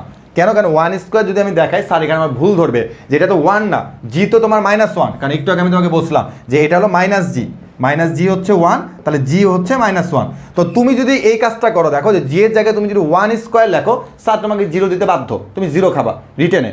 বাট তুমি যদি এখানে এই কাজটা করে ফেলো যে আচ্ছা ঠিক আছে স্যার আমাকে কাটবে, আমি দেখাচ্ছি স্যারকে কেমনে অঙ্ক করতে হয়, তুমি বললা হয় কাট, তুমি এই কাজটা এইভাবে বললা যে আচ্ছা ঠিক আছে জি এর মান মাইনাস না প্লাস আমার জানা দরকার নাই, তার স্কোয়ারের রেজাল্ট আমি স্যারকে ডিরেক্টলি দেখাবো। তাহলে এটাকে স্কোয়ার করলে কত হয়, 1 হয়। এবার স্যার কিন্তু কনফিউশনে পড়ে যাবে, ঠিক আছে? কি কনফিউশনে পড়বে যে তুমি আসলে -1কে স্কোয়ার করছো নাকি 1কে স্কোয়ার করছো, তুমি এখানে শুধু 1 লিখছো, তার মানে তুমি এখানে ডিরেক্টলি মানটা বসাই দিচ্ছ যে -1 এর উপর স্কোয়ার করলে তো 1 হয়, 1 এর উপর স্কোয়ার করলে তো 1 হয়, তার মানে অ্যাকচুয়াল রেজাল্ট 1। হ্যাঁ, তো আমরা ডিরেক্টলি মনে রাখবো এখানে যে সবসময় আমরা স্কোয়ারের মানটা বসাবো, কারণ রিটেনের সময় অনেকে এটা ঝামেলা করে ফেলে। সো আবারও বলতেছি যে আমার কেন্দ্রের থেকে যেটা আমি পাবো তাকে স্কোয়ার করার পরে যে মানটা পাবো সেটা আমি এখানে ডিরেক্টলি বসাই দিব। তাহলে 1 - c, তার মানে এখানে ক্যালকুলেশনে বসালে কত হবে, +5 হবে, +4 হবে, তার মানে 2√5। তার মানে একই, এখন যদি আমি তোমাকে বলি যে ভাই একটা কাজ করো তো, যে ওয়াই অক্ষ হতে খণ্ডিত অংশটা কি হবে, ওয়াই অক্ষ হতে, তাহলে ওয়াই অক্ষ হতে যদি তোমাকে এখানে খণ্ডিত অংশটা বলি, তুমি বলবা কি 2√f² - c, তাহলে 2√, এবার দেখো f কে আমি জানি না, কিন্তু আমি জানি যে এটা হলো -f/f যে কোনো একটা, তাহলে এটাকে স্কোয়ার করলে কি হয়, -2কে স্কোয়ার করলে হয় 4, তাহলে আমি এখানে ডিরেক্টলি এখানে 4 বসাই দিব। স্যার এখন যেটা বুঝার বুঝে নাও, -c এর মান কত, -4, তার মানে কত, +4, তার মানে হচ্ছে 2√8। তাহলে এটাই হচ্ছে আমার অঙ্কের অ্যান্সার, ঠিক আছে? সো আমরা এখানে এই চালাকিটা করবো হচ্ছে রিটেনের ক্ষেত্রে, আর এমসিকিউর ক্ষেত্রে তুমি ভুল করা যাই করো, সঠিক অ্যান্সার আসলেই চলবে। আমরা এখন আলোচনা করব হচ্ছে এক্স ও ওয়াই অক্ষের খণ্ডিতাংশের পরিমাণ, যেটা কিন্তু আমরা একটু আগে শিখে এসেছিলাম যে এক্স অক্ষের খণ্ডিতাংশটা হচ্ছে 2√g² - c, আর ওয়াই অক্ষের খণ্ডিতাংশটা হচ্ছে কি 2√f² - c। এই সূত্রগুলো ভুললে চলবে না, কারণ এগুলো আমাদের এমসিকিউ তো লাগবে, এগুলো আমাদের সিকিউ তো লাগবে, ঠিক আছে? ওকে, তা আমরা আমাদের পরবর্তী স্লাইডগুলোতে চলে যাই যে এখান থেকে আসলে কোনো ম্যাথ আসছে কিনা। তা আমরা অলরেডি কিন্তু এরকম একটা ম্যাথ করেছিলাম, তা এরপরে দেখি যে স্বয়ংসম্পূর্ণ কোনো ম্যাথ আছে কিনা। তো আমি চলে আসছি স্বয়ংসম্পূর্ণ একটা ম্যাথের মধ্যে, যেখানে বলেছে x² + y² + 4x - 6y - 12 = 0, বৃত্ত দ্বারা x অক্ষের খণ্ডিতাংশের পরিমাণ কত হবে। হ্যাঁ, তো আমার প্রথম কাজটাই হচ্ছে এখান থেকে কেন্দ্রটা বের করা, চোখ বন্ধ করে, ঠিক আছে? চলো কেন্দ্র বের করে ফেলি। কেন্দ্র হচ্ছে a = b = 1 আসছে এখানে, সব কোনো কিছুতে ভাগ করা লাগবে না। কেন্দ্র হচ্ছে x এর সহগকে -2 দ্বারা ভাগ করলে হবে -2, y সহগকে -2 দ্বারা ভাগ করলে হবে 3, প্লাস মাইনাস খেয়াল রাখতে হবে। কেন্দ্র বের করা হয়ে গেছে। x অক্ষ হতে খণ্ডিতাংশের পরিমাণের দৈর্ঘ্যটা কি হবে, যে সূত্র কিন্তু আমরা এমসিকিউতে আবার লিখতে যাব না, 2√g² - c, তার মানে জি তো এখানে লুকায় আছে, সো এটাকে যদি আমি এখানে স্কোয়ার করে দিই হবে 4 মাইনাস এখানে কত আছে 12, -12, তার মানে কত, +12। তার মানে আমরা জানি 12 আর 4 যোগ করলে 16, আর এখান থেকে হবে 4, তার মানে 4 দুগুণ হচ্ছে 8, 8 হচ্ছে অ্যান্সার। আর এই বি হচ্ছে আমার সঠিক অঙ্কের অ্যান্সার। সো আমাদের যদি সূত্রগুলো জানা থাকে তাহলে আমরা কিন্তু এইভাবে খুব দ্রুত সলভ করে ফেলতে পারবো। সো এটা কিন্তু আমাদের সিলেট বোর্ড 2019 সালে এসেছিল। ওকে, এখন আমরা চলে আসি হচ্ছে আমাদের পরবর্তী একটা স্লাইডে, যেখানে বলতেছে যে যশোর বোর্ড 2017 সালে এখানে এসেছিল। তো আমি আশা রাখতে পারি তোমরা কিন্তু এখন খুব দ্রুত কিন্তু এই ম্যাথটা করে ফেলতে পারবা। চোখ বন্ধ করে আগে কেন্দ্র সি লিখবা, কেন্দ্র বাংলাতে লিখতে তো সময় নষ্ট হবে, তাই না? সি লিখে বলবা সেন্টার, যে তোমার এক্স এর সহগকে -2 দ্বারা ভাগ করলে হবে -1, ওয়াই সহগকে -2 দ্বারা ভাগ করলে হবে -2। ওকে, তাহলে এখন আমার হচ্ছে দৈর্ঘ্য, ওয়াই অক্ষ বলেছে দৈর্ঘ্য হচ্ছে 2√f² - c। সো আমি কি করব, আমি তো এখানে -2² স্যারকে দেখাবো না, ডিরেক্টলি রেজাল্টটা দেখাবো। -2কে স্কোয়ার করলে কত হবে, 4 হবে, 4 লিখবো, মাইনাস এখানে -1, তার মানে মাইনাসের মাঝে কী হবে, প্লাস হবে, তার মানে হচ্ছে কত, 2√5। তাহলে 2√5 হচ্ছে বিতে আছে, তাহলে বি হচ্ছে আমার সঠিক অঙ্কের অ্যান্সার। একই রকমভাবে আমরা যদি আমাদের পরবর্তী কোনো স্লাইডে যাই, এখানেও তোমাকে বলছে এক্স অক্ষকে ছেদ করবে না যখন একটা বৃত্ত স্পর্শ করার শর্ত কি, g² = c। আচ্ছা আমরা এটা একটু দেখি যেখানে কী ধরনের শর্ত আছে। ধরো তো তোমার একটা বৃত্ত এক্স অক্ষকে স্পর্শ করার শর্ত কি, স্পর্শ করার শর্ত হচ্ছে g² = c হলো কী হয় বলতো, শর্ত হলো তোমার যে g² যদি c হয়ে থাকে তাহলে সেটা কী করে বলতো, একটা বৃত্ত এক্স অক্ষকে স্পর্শ করে। হ্যাঁ, আর কখন ছেদ করবে, একটা বৃত্ত এক্স অক্ষকে তখনই ছেদ করবে যখন G square greater than C, অর্থাৎ তোমার জি স্কোয়ার মানে যদি সি এর থেকে বড় হয় তাহলে সেটা কী করবে, ছেদ করবে। আর ছেদ করবে না কোন সময়, যখন এই বৃত্তটা G square less than C হবে, তখন সে কী করবে না বলতো, ছেদ করবে না। হ্যাঁ, তো আমাদের এত জেনে রাখলেই চলবে যে জি স্কোয়ারের মানটা যদি সি এর থেকে ছোট হয়ে থাকে তাহলে সে কী করবে না, ছেদ করবে না। আর জি স্কোয়ার ইকুয়াল টু সি হলে সেটা কী করবে, স্পর্শ করবে। আর যদি G square greater than C হয়ে থাকে তাহলে সেটা কী করবে, ছেদ করে ফেলবে। আর ছেদ করবে না কখন, যখন G square less than C হবে। আমরা এখন খুবই খুবই খুবই ইম্পর্টেন্ট একটা টাইপ নিয়ে আলোচনা করব, যে টাইপটা হচ্ছে আমাদের বোর্ড পরীক্ষার জন্য ইম্পর্টেন্ট, একই সাথে হচ্ছে আমাদের বিভিন্ন ভার্সিটির জন্য কিন্তু অনেক অনেক ইম্পর্টেন্ট, একই সাথে হচ্ছে এখান থেকে আমাদের সিকিউর জন্য কিন্তু ইম্পর্টেন্ট থাকবে। সেটা হচ্ছে বৃত্তের কেন্দ্র এবং অক্ষরেখাকে স্পর্শ করা সংক্রান্ত। অর্থাৎ বৃত্তের কেন্দ্র তোমাকে দেওয়া থাকবে আর অক্ষরেখাকে স্পর্শ করবে, অর্থাৎ বৃত্তটা এক্স অক্ষকে স্পর্শ করবে, ওয়াই অক্ষকে স্পর্শ করবে। সো এরকম সংক্রান্ত কিন্তু দু একটা আমি কথাবার্তা বলেছিলাম এর আগেও, বাট আমি তোমাদেরকে আবারও কথাবার্তা বলবো হচ্ছে এই ডিটেলসে গিয়ে। তো চলো দেখি এখান থেকে আমাদের কী কী ধরনের বেসিক থাকতে পারে।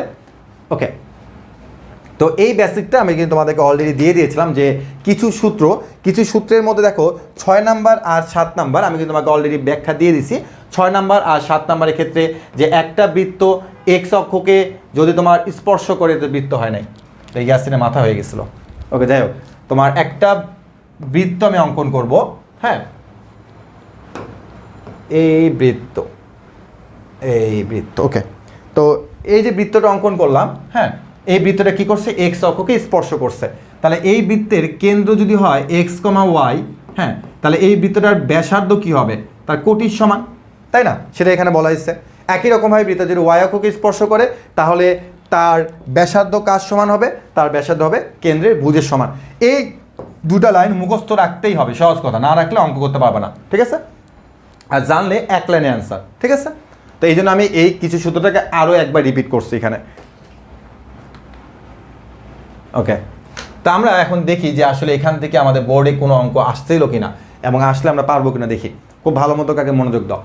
-7,8 কেন্দ্র বিশিষ্ট একটা বৃত্ত, আমার বৃত্তের কেন্দ্র আমার জানা আছে -7,8, আর এটা হচ্ছে ওয়াই অক্ষকে স্পর্শ করলে বৃত্তটির ব্যাস কত হবে। ওকে, আগে একটু বুঝতে হবে। প্রথম কথা হচ্ছে যে আমার একটা বৃত্ত আছে, হ্যাঁ, যে বৃত্তটা আমি একবারে সঠিকভাবে আর্ট করবো, তারপর আর এইভাবে আর্ট করবো না, যেটা কেন্দ্র হচ্ছে ওয়াই অক্ষকে স্পর্শ করবে, যেটা কেন্দ্র হচ্ছে আমার -7,8, তার মানে বুঝতে পারছি এটা হলো কত নম্বর চতুর্ভাগে যাবে, 2 নম্বর চতুর্ভাগে যাবে, ঠিক আছে? ওকে, তাহলে এটা কেন্দ্র কত, -7,8। ওকে, তাহলে এটা এখন কি করছে, ওয়াই অক্ষকে স্পর্শ করছে। দেখো, তো বৃত্তটি ব্যাস দরকার নেই, আমি আগে ব্যাসার্ধটা বের করবো। হ্যাঁ, ওকে, তো এখন তুমি আমাকে বলো বৃত্তটা যদি ওয়াই অক্ষকে স্পর্শ করে তাহলে তার ব্যাসার্ধটা কত, বা তার ব্যাসার্ধ হচ্ছে ভুজের সমান। গুড, তাহলে তার ব্যাসার্ধ হচ্ছে কত, ব্যাসার্ধ আর ইকুয়াল হচ্ছে মডুলাস অফ -7, তার মানে কত, ব্যাসার্ধ হচ্ছে 7। কিন্তু একটা বৃত্তের ব্যাসার্ধ তো আমরা বলতে পারলাম, কিন্তু ব্যাসটা কি হবে ভাইয়া, ব্যাস হচ্ছে আপনার ব্যাসার্ধের দ্বিগুণ, তার মানে ব্যাস হচ্ছে 2 আর, তার মানে হচ্ছে 7 × 2, তার মানে হচ্ছে কত, 14। তার মানে আমার এখানে সি হচ্ছে আমার সঠিক অঙ্কের অ্যান্সার। তার মানে একটু লক্ষ্য করছো যে আমরা যদি আমাদের বেসিকটা ক্লিয়ার থাকে তাহলে এখান থেকে আমরা আমাদের ব্যাসার্ধটা বের করে নেব, চোখ বন্ধ করে ব্যাসার্ধ বের করলে তাকে 2 দিয়ে গুণ করলে কি পাওয়া যায়, বৃত্তের ব্যাস পাওয়া যায়। আর এই ছোট্ট বেসিকটা আমাদের কিন্তু প্রত্যেকেরই জানা আছে।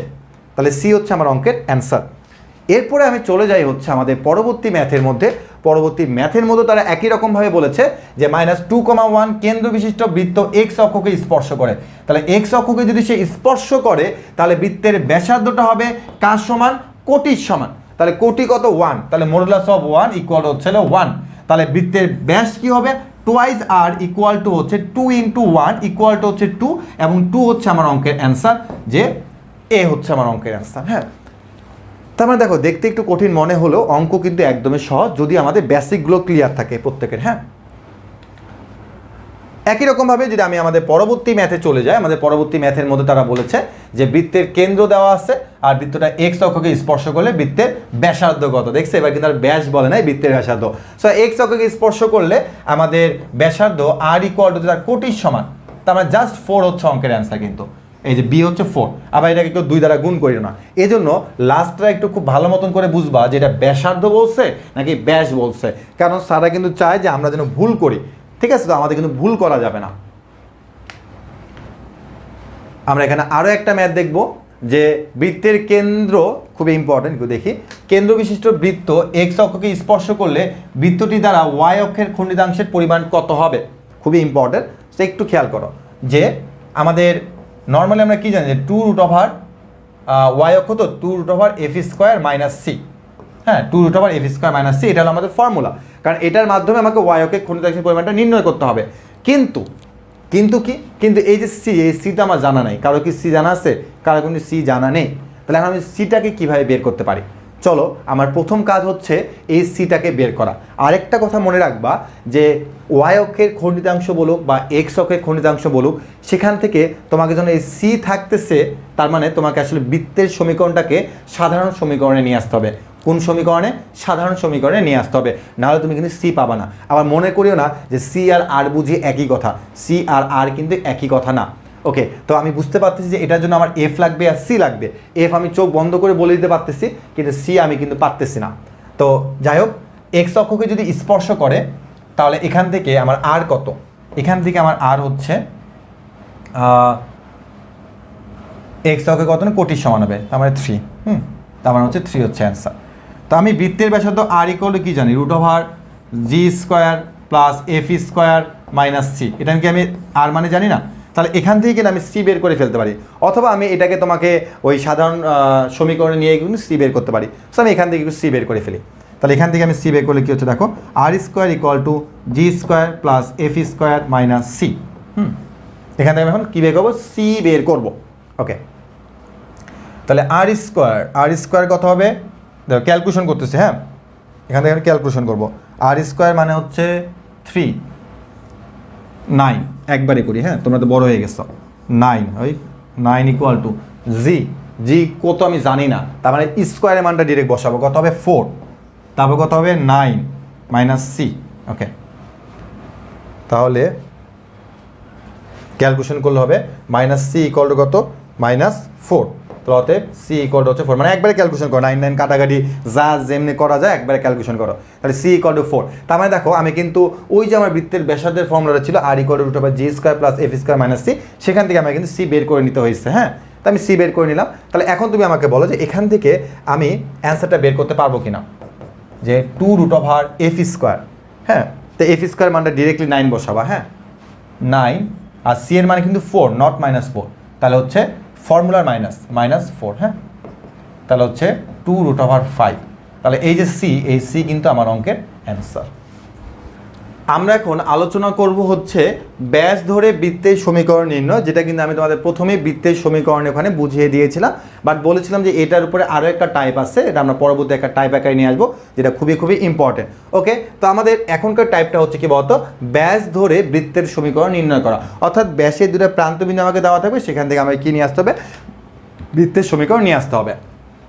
ওকে, তো দেখো এই স্লাইডটা কিন্তু এর আগে আমরা বিস্তারিত আলোচনা বুঝেছিলাম। আমি সেটাকে তোমাদেরকে জাস্ট আবারও মনে করিয়ে দেওয়ার জন্য নিয়ে আসলাম যে বৃত্তের ব্যাসে দুটা প্রান্তবিন্দু যদি তোমার জানা থাকে, তাহলে সেখান থেকে বৃত্তের সমীকরণটা হচ্ছে x - x1 plus x - x2 ফর্মুলার plus y - y1 into y - y2 equal to কত হবে? 0 হবে। সো এই ফর্মুলাটা কিন্তু আমাদের কী রাখতে হবে?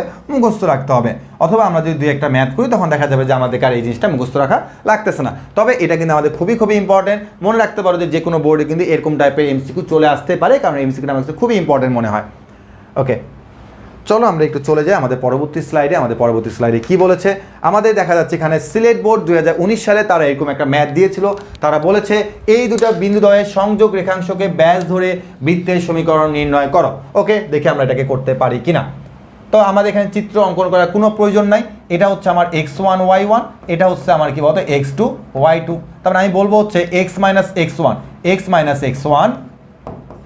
হচ্ছে x2 ফর্মুলার প্লাস y - y1 আর হচ্ছে y - y2 ইকুয়াল টু কত? 0। তাহলে আসো এটাকে আমরা এখন নিজ দায়িত্বে গুণ করি, কারণ এটা কিন্তু আমার অ্যান্সার না, আমাকে একটু ক্যালকুলেশন করতে হবে। তাহলে আমি নিজ দায়িত্বে ক্যালকুলেশন করবো। x² - 2x - x, তাহলে হলো -3x প্লাস হচ্ছে 2। আমি একবারই করছি, আবার বললো না কেমনি আসছি। হ্যাঁ, আমি একবারই করছি। প্লাস y² - 2y - 3y করলে হবে -5y প্লাস 6 ইকুয়াল হচ্ছে 0। তাহলে একটু আমরা সাজায় লিখি x square plus Y square minus 3x minus 5y plus 8 equal to হচ্ছে 0। ওকে, তাহলে হচ্ছে আমার এ হচ্ছে আমার সঠিক অঙ্কের answer, x square plus Y square minus 3x minus 5y, আর 8 যদি আমার ডান পাশে চলে যায়, 8 আমার ডান পাশে চলে গেলে আমার কী হবে বলতো -8 হয়ে যাবে। তাহলে এটাই হচ্ছে আমার অঙ্কের অ্যান্সার। তো আমি আশা রাখতে পারি যে এই 2-3 লাইন তোমরা যদি একটু মনোযোগ সহকারে করতে পারো তাহলে কিন্তু এরকম এমসিকিউর অ্যান্সারটা ইজিলি সলভ করে ফেলতে পারবা। আমরা এখন দেখবো যে এরকম টাইপের আরও কোনো ম্যাথ এসেছিল কি না। ওকে, তো এরকম আর ম্যাথ আসে না, এটা খুবই ইম্পর্টেন্ট। একটু আগে বলছিলাম যে বিন্দু বৃত্তের সমীকরণটা কীরকম হয়, তো আমি কিন্তু এর আগে বলেছিলাম যে বিন্দু বৃত্ত বলতে বৃত্তের ব্যাসার্ধ কিন্তু কী হয় বলতো 0, তার মানে যেই বৃত্তের ব্যাসার্ধ 0 তাহাকে বলা হয় বিন্দু বৃত্ত। ঠিক আছে, ওকে, তার মানে বিন্দু বৃত্ত হচ্ছে এই যে এটা x square plus Y square equal to হচ্ছে কী বলতো 0। তার মানে এ হচ্ছে আমার সঠিক অঙ্কের অ্যান্সার, যে x square plus Y square, এখানে আর এর মানটা হচ্ছে 0, তার মানে এটাই হচ্ছে আমার বিন্দু বৃত্ত। ঠিক আছে, ওকে, এটা একটু মনে রাখবো। আমরা এখন আরেকটা খুবই ইম্পর্টেন্ট টাইপ নিয়ে আলোচনা করব। এই টাইপটির নাম কি? এই টাইপটার নাম হচ্ছে নির্দিষ্ট কেন্দ্র বিশিষ্ট এবং বৃত্তটি অক্ষকে স্পর্শ করলে তার সমীকরণ কি হবে। অর্থাৎ নির্দিষ্ট কেন্দ্র বিশিষ্ট বলবে আর বলবে হচ্ছে যে বৃত্তটা অক্ষকে স্পর্শ করে। এর আগে কিন্তু আমরা বলেছিলাম যে বৃত্ত যদি কখনো এক্স অক্ষকে স্পর্শ করে তার ব্যাসার্ধ হচ্ছে তার কোটির সমান, আর যদি ওয়াই অক্ষকে স্পর্শ করে তাহলে তার ব্যাসার্ধ হচ্ছে তার ভুজের সমান, কিন্তু একটা মডুলাস দিতে হবে, কারণ ব্যাসার্ধ কখনো কী হয় না, নেগেটিভ হয় না। সো আমরা দেখি যে এরকম টাইপের আমাদের কি ম্যাথ আছে, আমরা সেটা নিয়ে একটু আলোচনা করি। হ্যাঁ,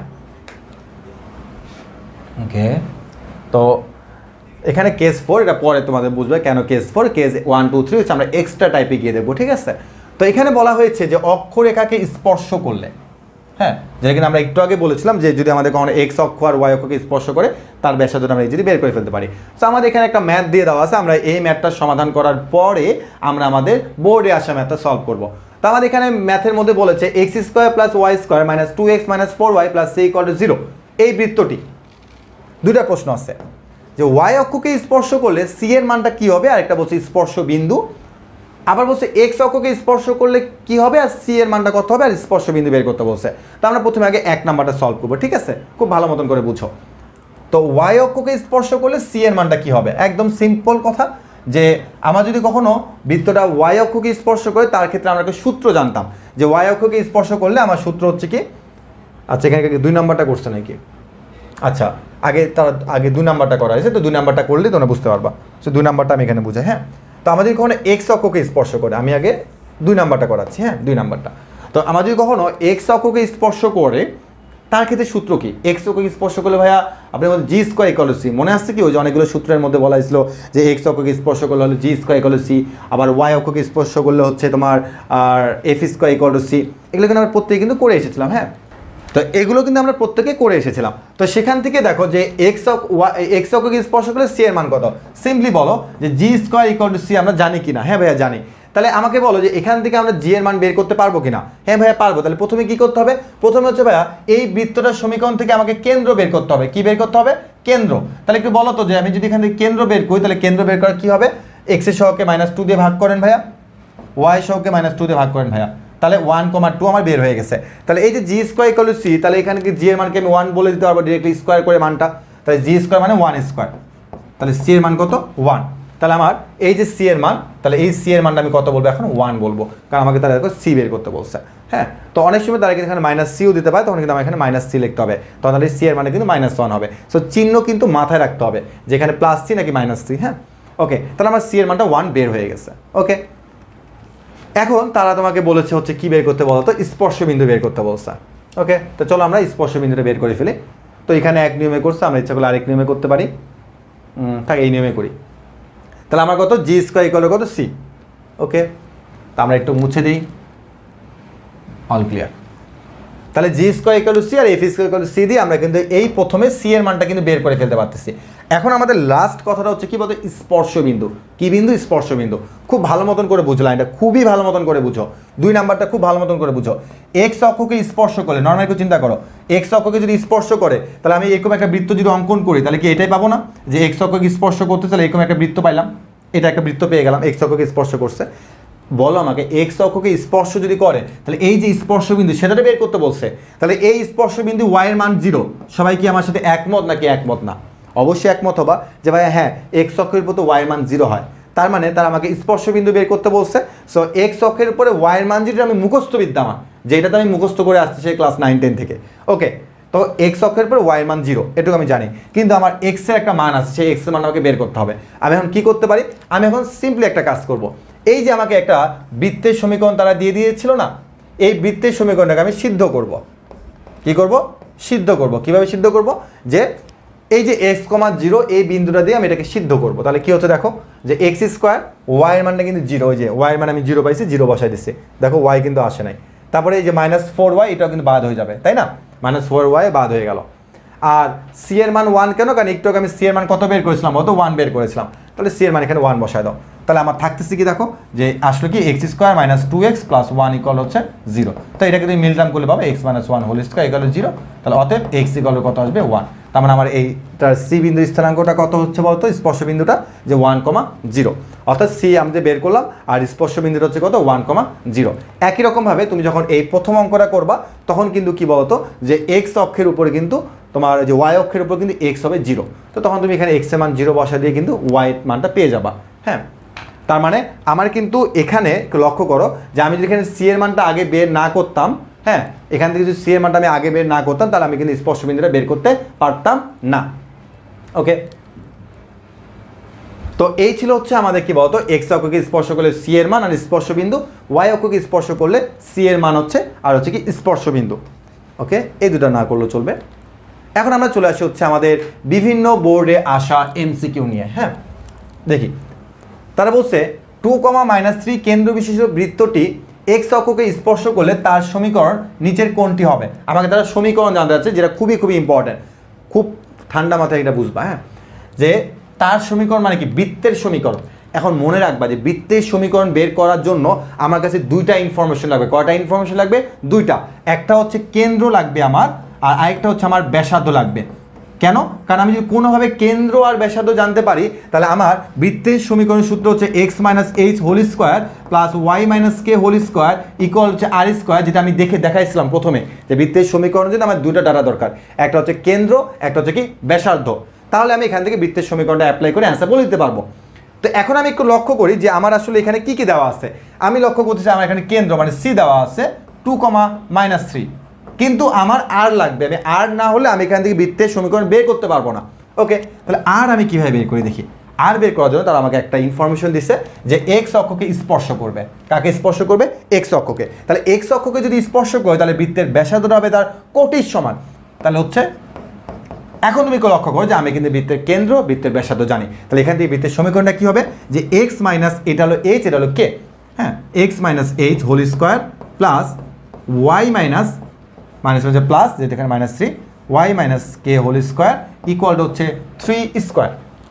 এখন তুমি একটু লক্ষ্য করো যে এটা কার সাথে মিলে? এটা হচ্ছে এটার সাথে মিলছে। তাহলে এটাই হচ্ছে আমার সঠিক অঙ্কের অ্যান্সার। সো বুঝতে পারতেছো যে আমাদের যদি বেসিকগুলো ক্লিয়ার থাকে তাহলে আমরা যেমন এমসিকিউগুলো করতে পারতেছি, আমরা সিকিউগুলো কিন্তু খুব সহজে করতে পারবো। তবে এমসিকিউর এই বেসিকগুলো তোমাকে জানতেই হবে, আর এই বেসিকের মাধ্যমে আমরা কিন্তু সিকিউর ক নাম্বার প্রশ্ন, রিটেনও কিন্তু আমরা এগুলো অ্যাপ্লাই করতে পারবো। হ্যাঁ, তো আমি আশা রাখি যে এটা তোমরা প্রত্যেকে বুঝতে পেরেছো যে ব্যাসার্ধ বের করে বৃত্তের সমীকরণটা ইজিলি বের করা যাচ্ছে এখান থেকে। এরপরে আমরা চলে আসি হচ্ছে আমাদের পরবর্তী স্লাইডে। পরবর্তী স্লাইডে তারা বলেছে নিচের তথ্যের আলোকে পরবর্তী দুটি প্রশ্নের উত্তর তোমাকে দিতে হবে। ওকে, তো আমাকে তারা এখানে একটা বৃত্তের সমীকরণ দিচ্ছে x² + y² - 6x + 4y + c equal to হচ্ছে কত? 0। এটা দিয়ে তারা আমাকে কি বলেছে? তারা আমাকে বলেছে হচ্ছে বৃত্তটি y অক্ষকে স্পর্শ করে। একটু লক্ষ্য করো যে বৃত্তটা যদি y অক্ষকে স্পর্শ করে আর বলছে c এর মানটা নির্ণয় করো। সো y অক্ষকে স্পর্শ করলে কি হবে? f² ইকুয়াল কত? c। এটা আমাকে সূত্র। ওকে, ভালো কথা। তো এই যে f এর মানটা জানার জন্য আমাকে কিন্তু অবশ্যই কি বলতো, বৃত্তের কেন্দ্রটা বের করতে হবে। চোখ বন্ধ করে কেন্দ্রটা বের করে ফেলি। তাহলে আমরা কেন্দ্রটা বের করতে পারি একবারই। x এর সহগকে -2 দিয়ে ভাগ করলে হবে 3, y সহগকে -2 দিয়ে ভাগ করলে হবে কি? -2। ওকে, 3 আর -2। তাহলে আমার f² কত হবে? এখান থেকে দেখো যে -2 কে স্কোয়ার করে ডিরেক্টলি মানটা বলবো, 4 = c। তাহলে অতএব c = কত? 4। এই যে c হচ্ছে আমার অঙ্কের অ্যান্সার। সো বুঝতেই পারতেছো যে আমরা ওই সূত্রগুলো দিয়েই কিন্তু আমরা আমাদের যে কোনো ম্যাথে কিন্তু সলভ করে ফেলতে পারতেছি। হ্যাঁ, তো আমরা আমাদের পরবর্তী ম্যাথটা আমাদের কী বলছে আমরা একটু দেখি। স্পর্শবিন্দুর স্থানাঙ্ক। দেখো আমাদের কিন্তু তারা কী বলছে স্পর্শবিন্দুর স্থানাঙ্কটা বের করতে বলছে। তো স্পর্শবিন্দুর স্থানাঙ্কের জন্য আমাদের কি করতে হবে সেটা একটু আমরা দেখি, যে স্পর্শবিন্দুর স্থানাঙ্ক। হ্যাঁ, ওকে, তো ওয়াই অক্ষকে স্পর্শ করলে একটু লক্ষ্য করো, যে ওয়াই অক্ষকে যদি সে স্পর্শ করে, হ্যাঁ, খুব ভালো মতো করে বুঝতে হবে। আমাদের কিন্তু এখানে এই জিনিসগুলো আর লাগবে না। হ্যাঁ, এই জিনিসগুলো আর লাগতেছে না। আচ্ছা, সি এর মানটা আমরা কত বের করছি? 4 বের করছি। হ্যাঁ, এটুকু জানলেই চলবে।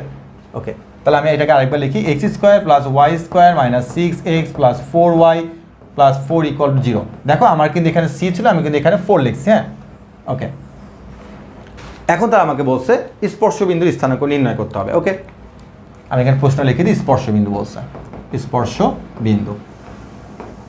তাহলে আমি কিন্তু একটু আগে বলেছিলাম যে যেহেতু এটা ওয়াই অক্ষকে স্পর্শ করেছে, তার মানে এখানে এই স্পর্শবিন্দু আমাকে বের করতে বলছে। তার মানে এখানে এক্স এর মান হচ্ছে 0 আর ওয়াই এর মানটা আমাকে বের করতে হবে। তাহলে এই যে 0, y এটা আমি কি এখানে বসিয়ে দিই, কী করবো? সিদ্ধ করবো। চলো আমি সিদ্ধ করে দিই। তাহলে আমি যেখানে বসিয়ে দিই, সিদ্ধ করে দিই, তাহলে আমার কী হচ্ছে, এক্স স্কোয়ার, এক্স এর মান কত হবে? 0। তাহলে এখানে কী হচ্ছে, ওয়াই স্কোয়ার, এটাও বাদ এটাও বাদ, y square plus 4y plus 4 equal হচ্ছে 0। তাহলে আমি এখান থেকে বলবো হচ্ছে ওয়াই প্লাস 2 হোল স্কোয়ার, মানে তুমি এখানে y square plus 2ab plus b square পাবা। তাহলে ওয়াই ইকুয়াল টু কত হবে? -2। তার মানে আমার এটাই স্থানাঙ্ক হচ্ছে কত? 0, -2। ঠিক আছে, তো আমি পরবর্তী স্লাইডে চলে যাই। 0, -2 হচ্ছে আমার বি নাম্বার অপশনে আছে। সো বুঝতেই পারতেছে যে আমরা যদি এই সংক্রান্ত অঙ্কগুলো করতে পারি, তাহলে আমাদের কাছে কিন্তু সবগুলো পানির মতো মনে হচ্ছে। হ্যাঁ, আমরা এখন দেখবো হচ্ছে আমাদের আরেকটা ম্যাথ, যেটা আমাদের বরিশাল বোর্ড 2017 সালে এসেছিল। তো তারা একটা এখানে বৃত্তের সমীকরণ দিয়ে বলছে বৃত্তের ব্যাসের সমীকরণটা নির্ণয় করো। তার মানে ব্যাপারটা এরকম যে তোমাকে বৃত্তের ব্যাসের সমীকরণ বের করতে বলছে। তো ব্যাপারটা কি আসলে, আমি যদি নর্মাল একটা চিত্র অঙ্কন করি, হ্যাঁ, চিত্র অঙ্কন করার পরে আমাকে বৃত্তের কেন্দ্র হচ্ছে এটা, তো তুমি যে কোনো একটা টান দাও, তাহলে এটাই হচ্ছে বৃত্তের কী বলতো? ব্যাস। তাহলে এই যে বৃত্তের ব্যাস, এই বৃত্তের ব্যাসে তোমাকে কী করতে হবে? সমীকরণটা নির্ণয় করতে হবে। সো আমরা এখানে কিভাবে খুব সহজে অ্যান্সারটা বলে দিতে পারি, চলো সেটা একটু আমরা দেখি, যে আমাকে এই বৃত্তের ব্যাসের সমীকরণটা বলতে হবে। এখানে কোনটা বৃত্তের ব্যাসের সমীকরণ? ফার্স্ট কথা, আমার এটা হচ্ছে একটা বৃত্তের সমীকরণ। সো আমি এখান থেকে কেন্দ্র বের করতে পারবো কিনা? হ্যাঁ, পারবো। আর আমি কিন্তু আগেই বলছিলাম আমাদের ম্যাক্সিমাম ম্যাথের ক্ষেত্রে বৃত্তের কেন্দ্রটা বের করা লাগে। এক্সের সহগকে -2 দিয়ে ভাগ করলে কত হবে? 6। এটাকে -2 দিয়ে ভাগ করলে কত হবে? -2 হবে। তাই দেখো বৃত্তের কেন্দ্র আমি খুব সহজে বের করে ফেললাম। হ্যাঁ, 6, -2 বৃত্তের কেন্দ্র বের হয়ে গেল। এখন কথা হচ্ছে যে আচ্ছা, এই বৃত্তের ব্যাস, এই যে রেখাটা আছে, এই রেখাটার উপরে কি আমার এই বিন্দুটা আছে না? তাহলে রেখার উপরে যদি একটা বিন্দু থাকে, সেটা কেন্দ্র হোক বা যাই হোক, এটা আমার জানা দরকার নেই, একটা রেখার উপরে একটা কেন্দ্র, একটা বিন্দু আছে, তাহলে অবশ্যই ওই রেখাটা কি বিন্দু দ্বারা সিদ্ধ হবে না? যেমন আমার যদি এই একটা রেখা গেল আর এটার একটা বিন্দু আছে, তাহলে আমি কি বলতে পারবো না যে আমার রেখাটা হচ্ছে বিন্দুটা দিয়ে সিদ্ধ হবে? হ্যাঁ, সিদ্ধ হবে। তার মানে মনে রাখবা যে যেহেতু আমার এখানে বৃত্তের ব্যাস বলতেছে এটাকে, আর এটা একটা কেন্দ্র আছে 6, -2 ওই বৃত্তের ব্যাসের উপরে, তাহলে অবশ্যই এই সমীকরণটা হচ্ছে আমার এইটা দিয়ে কী হবে? সিদ্ধ হবে। তো এখন তো আমার সমীকরণ বের করার মতো সময় নেই, তাহলে আমি কি করতে পারি? আমার এখানে যে অপশনগুলো দেওয়া আছে, যে অপশনটা আমার পুরোপুরি এটা দ্বারা সিদ্ধ হবে, সেটা হচ্ছে আমার সঠিক অঙ্কের অ্যান্সার, বা সেটা হচ্ছে আমার কি নির্ণয় বৃত্তের সমীকরণ। তাহলে এখন আমি কী করবো? অপশনগুলো টেস্ট করব। কী দিয়ে টেস্ট করবো? 6, -2 দিয়ে। কারণ এটা আমাকে তারা 4টা সমীকরণ দিছে, যেই সমীকরণটা আমার এই 6, -2 দ্বারা সিদ্ধ হবে, সেটা হচ্ছে তার ব্যাসের সমীকরণ। কেন? কারণ এই ব্যাসটাই হচ্ছে এই বিন্দুটা কী হবে? সিদ্ধ হবে। ওকে, তাহলে আমি একটু বসিয়ে দেখি। আমি যদি সি নাম্বারটা একটু ট্রাই করি, তাহলে কী হচ্ছে দেখো, সি এ এক্সের জায়গায় বসাবো 6 প্লাস 3 × ওয়াই জায়গায় বসালো -2 ইকুয়াল টু কত? 0।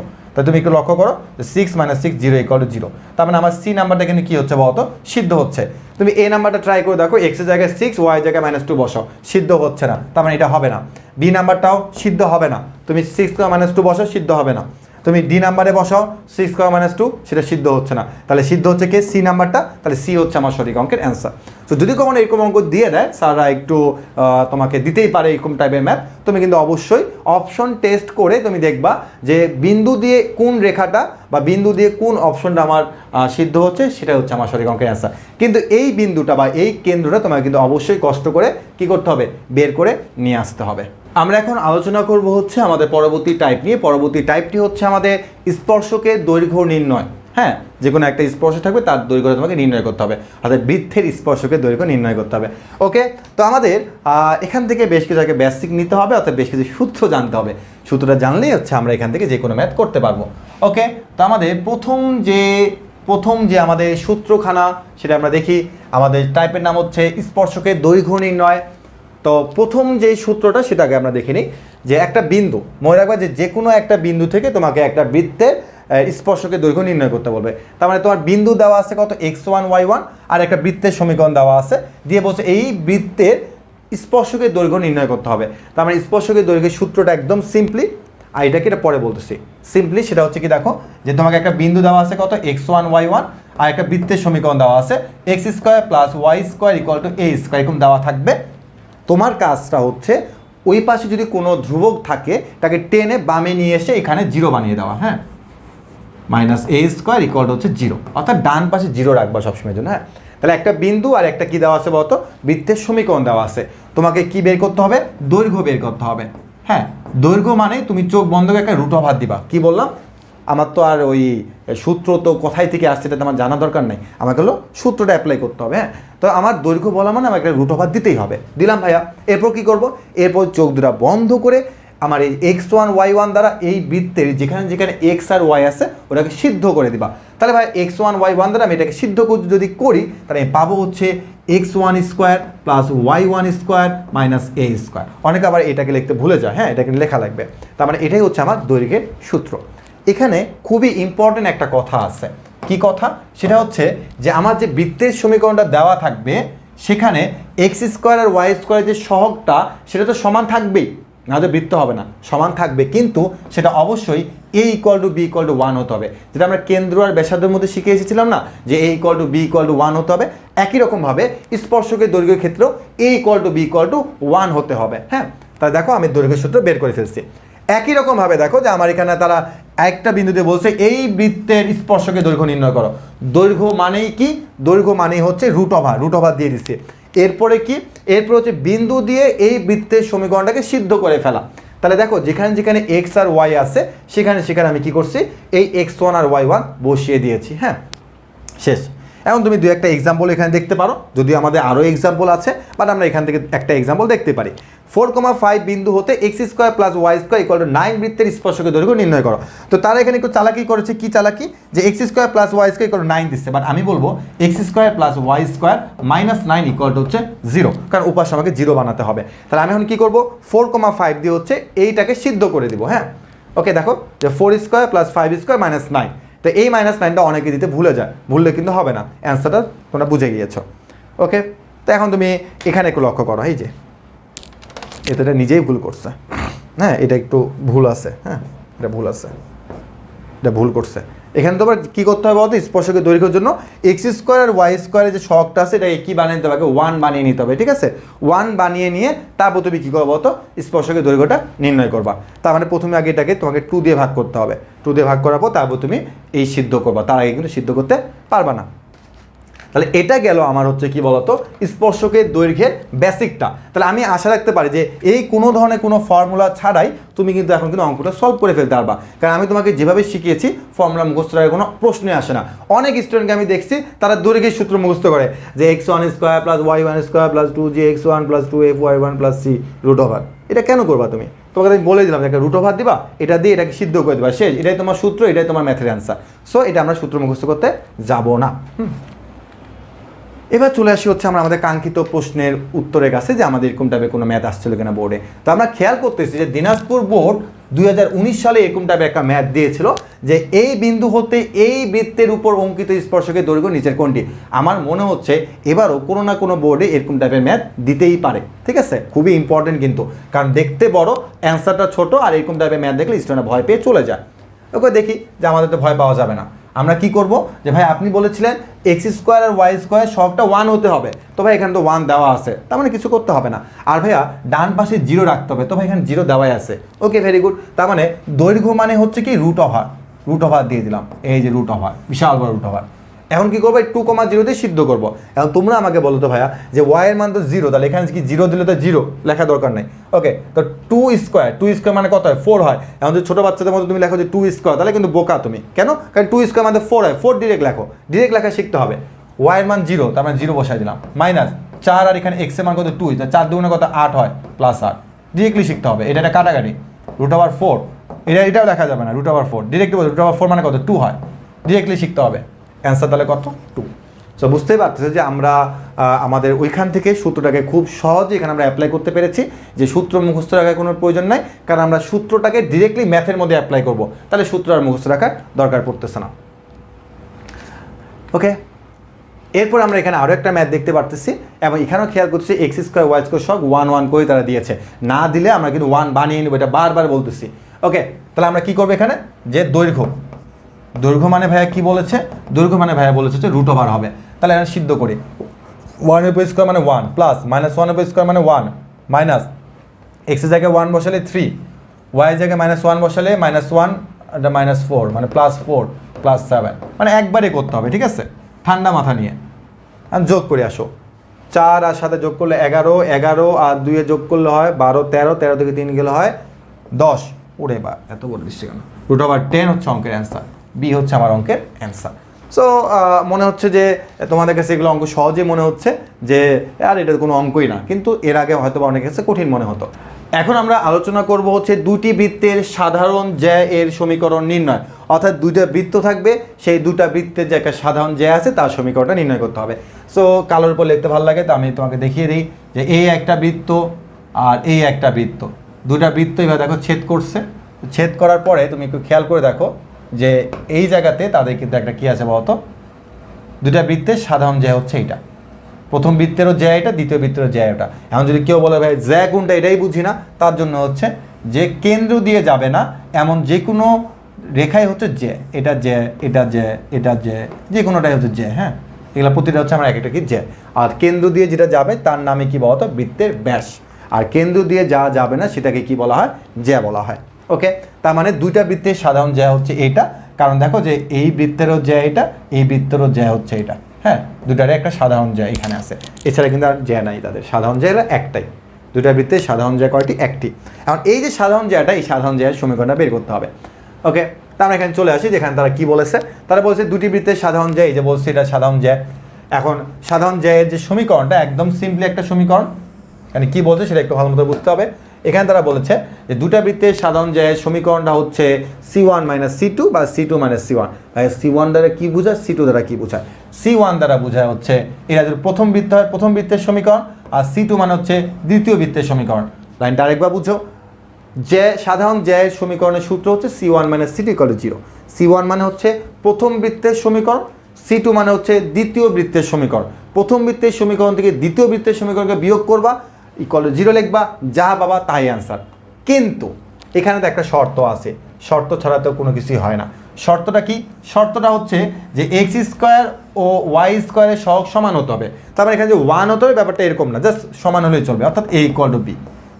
অর্থাৎ x² আর y² সহগটা যদি সমান না হয়, তুমি বিয়োগ করে x² y² ভ্যানিশ করতে পারবে না। এই জন্য তোমাকে x² y² সহগটা সমান বানিয়ে নিতে হবে, এটা তোমার প্রথম কাজ। হ্যাঁ, তো আমরা এখানকার একটা এক্সাম্পল দেখি, তারপর আমরা মেন বোর্ডের অঙ্কে চলে যাই। তো এখানে তারা একটা এক্সাম্পল দিয়ে বলছে এটা হচ্ছে একটা বৃত্তের সমীকরণ, এটা হচ্ছে আমার আরেকটা বৃত্তের সমীকরণ, দুটা বৃত্তের সমীকরণ। তো বলছে এদের সাধারণ জ্যায়ের সমীকরণ নির্ণয় করো। তো ভাইয়া তো বলছে যে একটা থেকে আরেকটাকে বিয়োগ করলে চলবে, তুমি ওটা থেকে এটাই করো, এটা থেকে এটাই করো, অ্যান্সার সেম আসবে। কিন্তু x² y² সহগ সমান হতে হবে। এমন অনেকে বলে ভাই এই তো ভাই x² y² সহগ সমান আছে, তাহলে কী সমস্যা? এটা বলি নাই, এখানে একটু আবার ভিন্ন কথা, যে এখানকার x² y² সহগ যা হবে, অর্থাৎ প্রথম বৃত্তের x² y² সহগ যা হবে, দ্বিতীয় বৃত্তের x² y² সহগ সেম হবে। ঠিক আছে, তার মানে আমি লক্ষ্য করছি এখানে x² y² সহগ 1, তার মানে ভাই এখানকারও x² y² সহগ কত হবে? 1 হতে হবে। আর যদি কেউ বলে তাহলে ভাই এই কাজটা করলে কি হবে না, যে আমি এটাকে 2 দিয়ে গুণ করব? হ্যাঁ, অবশ্যই হবে, কিন্তু কি দরকার, বড় একটা সংখ্যাকে গুণ করলে তো বড় হয়ে যায়, আমার বড় করার প্রয়োজন না, আমি কী করতে হবে, ছোটো করতে হবে। ওকে, এই জন্য মনে রাখবো যে আমি এটাকে 2 দিয়ে ভাগ করে দিব। তাহলে দেখো যে এটাকে আমি লিখছি কি 1 নং ইকুয়েশন, এটা হচ্ছে আমার 1 নং ইকুয়েশন। আর এই যে 2x² + 2y² প্লাস এটা, এই যেটা, তাহলে একে আমি 2 দিয়ে ভাগ করছি। দেখো 2 দিয়ে ভাগ করে এই লাইনটা হলো বাদ, এই লাইনটা বাদ। ঠিক আছে, একে যদি 2 দিয়ে ভাগ করো তাহলে তুমি এই লাইনটা পাবা। ঠিক আছে, এটা 2 নাম্বার ইকুয়েশন। এখন 1 নং থেকে তুমি 2 নংকে জাস্ট বিয়োগ করে দাও, 1 নং থেকে 2 নংকে বিয়োগ করে দাও। তাহলে আমি যদি এটাকে বিয়োগ করে দিই তাহলে আমার দেখো x square y square x square square চলে যাচ্ছে। হ্যাঁ, এখানে বিয়োগ থাকলে যোগ, বিয়োগ থাকলে যোগ, যোগ থাকলে বিয়োগ হয়। তারপর ক্যালকুলেশন করে তোমার আছে 5x + 8y - 4 = 0। সিম্পল কথা হচ্ছে এটাই যে একটা বৃত্তের সমীকরণ থেকে আরেকটাকে বিয়োগ করব, আর প্রথম বৃত্তের x স্কোয়ার ওয়াই স্কোয়ার সহগ আর দ্বিতীয় বৃত্তের x স্কোয়ার ওয়াই স্কোয়ার সহগ সমান রাখবো। তারপর ছোটো বাচ্চাদের মতো যদি যোগ বিয়োগ করতে পারি যোগ করবো, আর যদি ভুল করি তাহলে আমাদের এটা নিজেদের দোষ। ঠিক আছে, ওকে। তো আমরা এখন একটা অঙ্ক চলে আসি, যেটা হচ্ছে আমাদের ঢাকা বোর্ড 2019 সালে এসেছিল। তো এখানে কি বলা হয়েছে যে দুইটা বৃত্ত দিয়েছে, দিয়ে বলছে বৃত্তের সাধারণ জ্যা সমীকরণ নির্ণয় করা। মজার ব্যাপার হচ্ছে যে বোর্ড পরীক্ষাতে একটু তারা কঠিন কম ম্যাথ দেয়, তো তারা এখানে দেখো এক্স স্কোয়ার ওয়াই স্কোয়ার সহ তারা কি দিচ্ছে, একই রকম দিচ্ছে। সো আমি বললাম যে 1 নং বৃত্ত থেকে 2 নং বৃত্তকে বিয়োগ করে দেবো, সহজ কথা। তাই বিয়োগ করলে বিয়োগফলটা একবারে লিখবো। 6x থেকে 8x গেলে কি হবে, -2x। 2y থেকে y গেলে কি হবে, -y হবে। 6 থেকে -10 গেলে কত হবে, -4 হবে। তাহলে অতএব 2x + y 6x থেকে x গেলে 2y থেকে y গেলে +y, 2x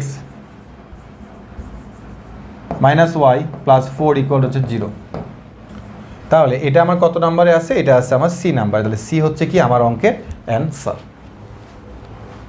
আমাদের পরবর্তী যে টাইপটা সেই টাইপটা অনেকটা ইম্পর্টেন্ট, তবে এখান থেকে বোর্ডে খুব কম প্রশ্ন এসেছিল, কিন্তু এই টাইপটা যদি আমাদের ক্লিয়ারলি জানা থাকে তাহলে এখান থেকে যদি কখনো কোনো বোর্ডে প্রশ্ন চলে আসে তাহলে কিন্তু ইজিলি সলভ করতে পারবা।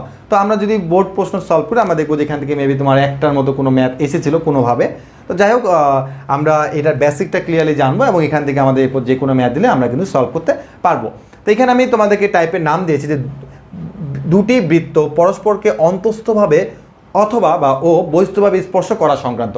অর্থাৎ দুইটা বৃত্ত পরস্পরকে, দুইটা বৃত্ত নিয়ে কথাবার্তা, তারা অন্তস্থভাবে স্পর্শ করতে পারে, আবার তারা কি বহিস্থভাবে স্পর্শ করতে পারে। সো এই টাইপটা আমাদের প্রত্যেকেরই ক্লিয়ারলি জানা থাকা উচিত, কারণ এই টাইপটা আমার কাছে খুবই ইম্পর্টেন্ট মনে হয় সবসময়ের জন্য, কারণ যে কোনো সময় এটা তোমাকে এমসিকিউতে দিতে পারে, আর সিকিউর জন্য খুবই কিন্তু ইম্পর্টেন্ট থাকবে।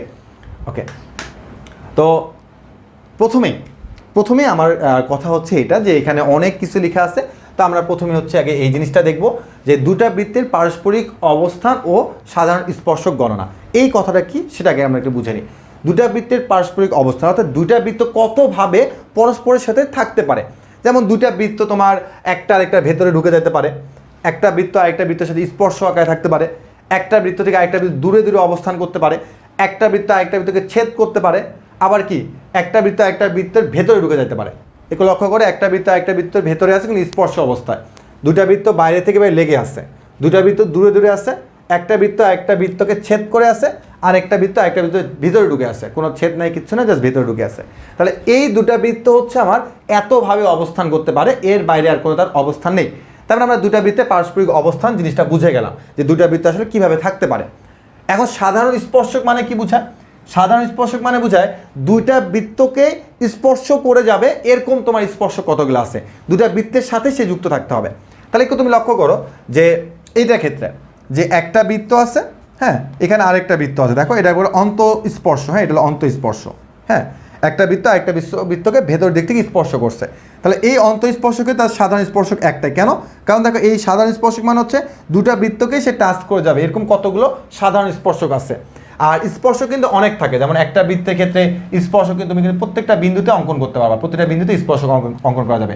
কিন্তু সাধারণ স্পর্শক বলতে বোঝাবে দুটা বৃত্তকে স্পর্শ করে যাবে এরকম কতগুলো সাধারণ স্পর্শক আছে, জাস্ট একটাই কিন্তু, হ্যাঁ, একটাই আছে। তার মানে অন্তস্থভাবে সে যদি কখনো স্পর্শ করে তাহলে তার সাধারণ স্পর্শ কয়টি? একটি। খুবই ইম্পর্টেন্ট। যদি দুইটা বৃত্ত বহিস্থভাবে স্পর্শ করে, এটা কিন্তু বহিস্থ, হ্যাঁ, এটা কিন্তু বাইরের দিক থেকে স্পর্শ করছে, আমরা বহিস্থ স্পর্শ। দুটা বৃত্ত যদি বাইরের দিক থেকে স্পর্শ করে তাহলে তার সাধারণ স্পর্শক করে। দেখো এখানে একটা সাধারণ স্পর্শক আছে, তারপর এখানে তার একটা সাধারণ স্পর্শক আছে, দেখো দুটা বৃত্তকে স্পর্শ করে গেছে, এখানে একটা সাধারণ স্পর্শক আছে। তার মানে দুইটা বৃত্ত যদি আমার বাইরের দিক থেকে বহিস্থভাবে স্পর্শ করে তাহলে তার সাধারণ স্পর্শক কয়টি? 3টি। ওকে, এরপরে আমি চলে আসি হচ্ছে আমাদের পরবর্তীটাতে, যে দুইটা বৃত্ত যদি একটা যদি তোমার ছেদ না করে বা কোনো কিছু না করে, যেমন একটা এখানে আছে একটা এখানে আছে, দুইটা দুই দিকে আছে, এরা অন্তঃস্পর্শ নাই বহিঃস্পর্শ নাই, রাগ করে দূরে দূরে আছে, তো রাগ করে যদি কেউ দূরে দূরে থাকে তাহলে তার সাধারণ স্পর্শ দেখো কতগুলো হয়, এই যে একটা, এইভাবে যেতে পারে সাধারণ স্পর্শক, এইভাবে যেতে পারে সাধারণ স্পর্শক, হ্যাঁ, তারপরে এমনে যেতে পারে, এমনে যেতে পারে। তার মানে এই সাধারণ স্পর্শ হচ্ছে কটা? চারটা। তার মানে তারা দূরে দূরে থাকলে তাদের সাধারণ স্পর্শ কটা হবে? চারটা হবে। এরপরে দেখো যে ছেদ, একটা বৃত্ত আর একটা বৃত্তের ভেতরে ঢুকে আছে ছেদ অবস্থায়, নট স্পর্শ, ছেদ অবস্থা। যদি ছেদ অবস্থা থাকে তাহলে তার সাধারণ স্পর্শ কয়টি? দেখো তার সাধারণ স্পর্শ হচ্ছে দুটি, ঠিক আছে। তার মানে ছেদ অবস্থা থাকলে তার সাধারণ স্পর্শ কয়টি হবে? দুটি হবে। লাস্টটা তো ক্লিয়ারলি বোঝা যাচ্ছে যে একটা পেটে ঢুকে আছে। তো পেটে যদি ঢুকে থাকে তুমি কি এখানে কোনো কি সাধারণ স্পর্শ অঙ্কন করতে পারবা? কোনো সাধারণ স্পর্শক অঙ্কন করতে পারবো না। এই জন্য বলা হয়েছে একটা ভিতরে পেটে ঢুকে থাকলে এখানে কোনো সাধারণ স্পর্শক অঙ্কন করা যাইব না। ওকে, তাহলে এটা গেল আমাদের একটা বেসিক যে তার দুটা বৃত্তের পারস্পরিক অবস্থান হলে কতভাবে অবস্থান করানো যায় আর তাদের সাধারণ স্পর্শক কতগুলো হতে পারে, আমরা ক্লিয়ারলি হয়ে গেলাম। এবার কেস 10 এখানে আরেকটা আছে যেটা খুবই ইম্পর্ট্যান্ট। হ্যাঁ, তো আমরা এখানে এই দুটা শর্ত তোমরা নিজ দায়িত্বে দেখলে দেখবা, না দেখলে নাই, আমি তোমাদের জাস্ট এই দুটা কেস দেখাবো। হ্যাঁ, দুটি বৃত্ত যদি বহিস্থভাবে স্পর্শ করে তাহলে তার শর্তটা কি? দুটা বৃত্ত বহিস্থভাবে স্পর্শ করে, দেখো যে এটা একটা বৃত্ত, এটা একটা বৃত্ত, দুটা বৃত্ত কি করছে? বহিস্থভাবে স্পর্শ করছে। তাই দুটা বৃত্ত যদি বহিস্থভাবে এভাবে স্পর্শ করে তাহলে তার শর্তটা কি? তার শর্ত হচ্ছে C1 C2 = R1 + R2। ভাই এটা তো বুঝলাম না, চলো আমরা জিনিসটা একটু ক্লিয়ার হয়ে নিই। দেখো যে আমার এখানে একটা বৃত্ত আছে, এখানে একটা বৃত্ত আছে, দুটা বৃত্ত, হ্যাঁ দুটা বৃত্ত। তো এই যে দুটা বৃত্ত আছে, তো প্রথম বৃত্তের কেন্দ্র হচ্ছে C1, দ্বিতীয় বৃত্তের কেন্দ্র হচ্ছে কি C2। ভালো মতো বুঝে, প্রথম বৃত্তের কেন্দ্র C1, দ্বিতীয় বৃত্তের কেন্দ্র C2। প্রথম বৃত্তের ব্যাসার্ধ হচ্ছে R1, দ্বিতীয় বৃত্তের ব্যাসার্ধ কি? R2। সিম্পল হিসাব। এখন কথা হচ্ছে দেখো যে এই যে C1 আর এই যে C2 আছে, C1 আর C2 এদের মধ্যবর্তী দূরত্ব, দুই বিন্দুর মধ্যবর্তী দূরত্ব সূত্র আমরা কিন্তু জানি যে √, ভুজদ্বয়ের পার্থক্য হোল স্কয়ার প্লাস কোটিদ্বয়ের পার্থক্য হোল স্কয়ার। তার মানে C1 আর C2, এই যে C1 C2 এটা হলো দূরত্ব বোঝাচ্ছে। আর R1 আর R2 কে বৃত্তের ব্যাসার্ধ, R1 আর R2 কে যদি আমি যোগ করে দিই তাহলে একটু লক্ষ্য কত যে C1 আর C2 এর দূরত্ব যা, আমার এখানে R1 আর এই যে R2 আছে এদের যোগফলটা কি সেম না? তার মানে এখানে সেটাই বলা হয়েছে যে দুটা বৃত্ত যদি বহিস্থভাবে এভাবে স্পর্শ করে তাহলে তার শর্তটা হচ্ছে C1 C2, মানে তাদের কেন্দ্রদ্বয়ের দূরত্ব = ওই দুটা বৃত্তের ব্যাসার্ধদ্বয়ের যোগফলে কি হবে? সমান হবে। এটা হলো আমার কি শর্ত, কি বহিস্থভাবে স্পর্শের শর্ত। এবার দেখি যে দুইটা বৃত্ত যদি অন্তস্থভাবে যায় তাহলে তার শর্তটা কি? অন্তস্থভাবে শর্ত একদম সিম্পল, এটা আমি বোঝাচ্ছি না, যে তাদের যে কেন্দ্রগুলো আছে কেন্দ্রদ্বয়ের দূরত্ব = বৃত্তের যে ব্যাসার্ধ থাকবে তাদের বিয়োগফলের সমান। তো এখানে R1 ডিফারেন্সটা হবে। হ্যাঁ, কেন ডিফারেন্স? কারণটা হচ্ছে R1 - R2 হতে পারে বা R2 - R1 হতে পারে, কারণ কে বড় কে ছোট আমরা জানি না। তার মানে বহিস্থভাবে হওয়া মানে হচ্ছে যোগ, আর অন্তস্থ মানে হওয়া মানে এখানে কি? ডিফারেন্স, মানে হচ্ছে বিয়োগ। এটা মানে বোঝায় R1 - R2 অথবা R2 - R1 যে কোনো একটা হতে পারে, ঠিক আছে? কারণ দূরত্ব তো কখনো নেগেটিভ হতে পারে না, আবার ব্যাসার্ধ কখনো নেগেটিভ হতে পারে না। হ্যাঁ, ওকে, তাহলে আমরা এই দুটো জিনিস ক্লিয়ারলি বুঝতে পেলাম যে আমাদের দুটা বৃত্ত বহিস্থভাবে স্পর্শ করার শর্ত হচ্ছে এটা, আর অন্তস্থভাবে স্পর্শ করার শর্ত হচ্ছে এটা। আর এই দুটো আমি নর্মালি একটু বলে দিচ্ছি যে ছেদ করার শর্তটা হচ্ছে লেস দেন, আর তোমার দূরে দূরে অবস্থান করলে তারটা হচ্ছে কি এখানে গ্রেটার দেন হচ্ছে। তো তোমরা এটা জাস্ট নিজেরা দেখলে বুঝতে পারবা, এগুলো থেকে সাধারণত MCQ আসে না বললেই চলে, বা তাও তোমরা একটু নিজ দায়িত্বে একটু দেখে রাখিও। হ্যাঁ, ওকে, তাহলে এটা আমার গেল কি বলতো যে দুইটা বৃত্ত সংক্রান্ত অন্তস্থভাবে বহিস্থভাবে এইসব কিছু আমরা এই একটা স্লাইডের মধ্যে কিন্তু শিখে গেলাম।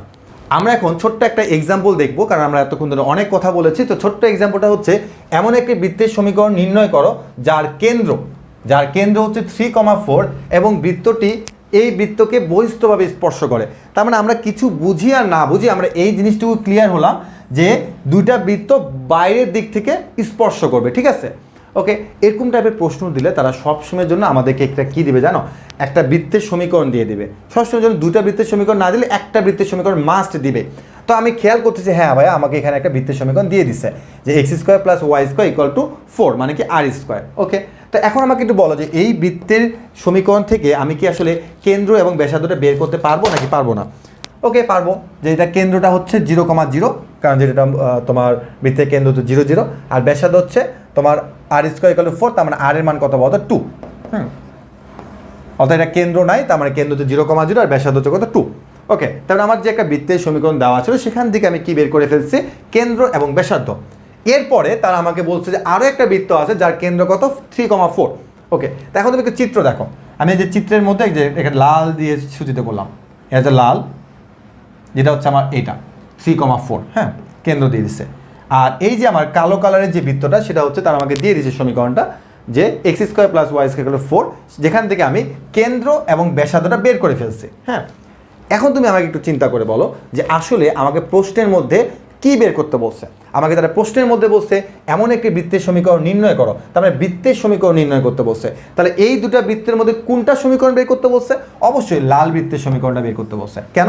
কারণ কালো বৃত্তের সমীকরণটা আমাকে এখানে দিয়ে দিচ্ছে যে x² + y² = কত 2² মানে 4, এটা আমাকে তারা দিয়ে দিচ্ছে। তার মানে এই বৃত্তের সমীকরণটা দেওয়া মানে আমি এই বৃত্তের সমীকরণ থেকে কেন্দ্র আর ব্যাসার্ধটা বের করে ফেলছি। তাহলে এই যে লাল বৃত্তের সমীকরণ থেকে তারা আমাকে কেন্দ্রটা দিয়ে দিচ্ছে, প্রশ্নের মধ্যে ব্যাসার্ধ দেয় নাই। তো আমার এই লাল বৃত্তের সমীকরণ যদি বের করতে হয়, আমার প্রথম কাজটাই হচ্ছে কেন্দ্র বের করে ফেলা। কেন্দ্রটা আছে, ব্যাসার্ধ বের করে ফেলা। চলো আমরা ব্যাসার্ধ বের করি। তো ব্যাসার্ধ বের করবো কীভাবে? ব্যাসার্ধ বের করবো ওই যে আমার যে বহিঃস্থপর্শ যে শর্তটা আছে C1 C2 = R1 + R2, আমি এখানে সেটা অ্যাপ্লাই করছি। হ্যাঁ, তাহলে দেখো C1 C2 মানে কি বুঝাইছিলাম যে ভাই C1 C2 মানে হচ্ছে প্রথম বৃত্তের কেন্দ্র আর দ্বিতীয় বৃত্তের কেন্দ্রে যে মধ্যবর্তী দূরত্ব। হ্যাঁ, তার মানে বলবো 3 - √/, দূরত্ব মানে হচ্ছে √, ভুজদ্বয়ের বিয়োগফল 3 - 0² মানে 3² + 4 - 0² মানে 4² = R1 থাকবে, এটার মান R1 থাকবে, আর R2 এর মান কত 2। ওকে, তাহলে এখন এটাকে ক্যালকুলেশন করলে কত হবে? 5 হবে। দেখো 3² + 4² মানে 25, তাকে √/, করলে 5। তাহলে এখানে হয়ে গেল আমার 5 আর এখানে হলো 2, তাহলে 5 থেকে 2 গেলে কত হবে? 3 হবে। তার মানে R1 এর মান কত? 3। তার মানে আমি এই যে শর্তটা আমি একটু আগে শিখে আসছিলাম, সেই শর্ত থেকে আমি ব্যাসার্ধ 3 পেয়ে গেলাম। এখন তুমি আমাকে বলো ভাইয়েরা যে আমার এই লাল বৃত্তের কেন্দ্র, লাল বৃত্তের ব্যাসার্ধ দুটাই আছে, তাহলে সেখান থেকে আমি বৃত্তের সমীকরণ বের করতে পারবো কিনা? অবশ্যই পারবো। কিভাবে? যে এখান থেকে সমীকরণ বের করার সূত্র হচ্ছে x - 3² মানে x - h² + y - k² = কি? R²। তার মানে x - 3² + y - 4² = হচ্ছে 3²। তো এখন তুমি এটাকে একটু ক্যালকুলেশন করলে তুমি একটু একটা লাইন পেয়ে যাবা, যেটা হচ্ছে আমার অঙ্কের অ্যান্সার। তো এটা কিন্তু আমার রিটেনের জন্য যেমন ইম্পর্টেন্ট, এটা কিন্তু আমার এমসিকিউ এর জন্য সেমভাবে ইম্পর্টেন্ট। হ্যাঁ, সো আমাকে যদি একই রকমভাবে বহিস্থ বা অন্তস্থ বলে, তো আমার এই যে শর্তটা আছে, এই শর্তের মাধ্যমে আমাকে কিন্তু অঙ্কটা সলভ করে ফেলতে হবে। তো এটা কিন্তু খুবই খুবই খুবই ইম্পর্টেন্ট আমার কাছে সবসময়ের জন্য মনে হয়, কারণ এখান থেকে যে কোনো সময় অঙ্ক দিয়ে দিতে পারে, তো দিয়ে দিলে তোমরা যেন সলভ করতে পারো। ঠিক আছে? ওকে,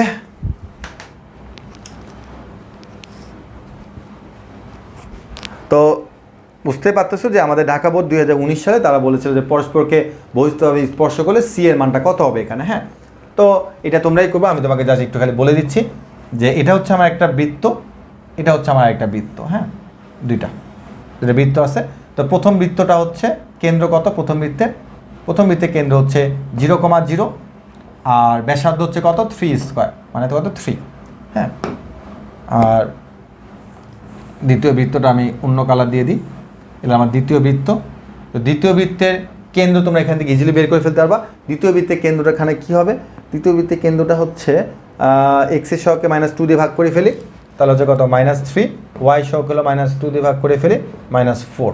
ওকে, আর ব্যাসার্ধটা বের করতে হবে। ঠিক আছে? তো ব্যাসার্ধ কি এখান থেকে বের করা যাবে? একটু দেখি তো।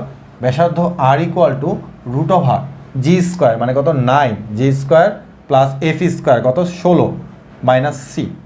এই যে ঝামেলাটা হচ্ছে এখানে। হ্যাঁ, তাহলে এখান থেকে আমার কত আসছে দেখো, যে 25 মাইনাস হচ্ছে c। আচ্ছা, করেই দিই আমরা।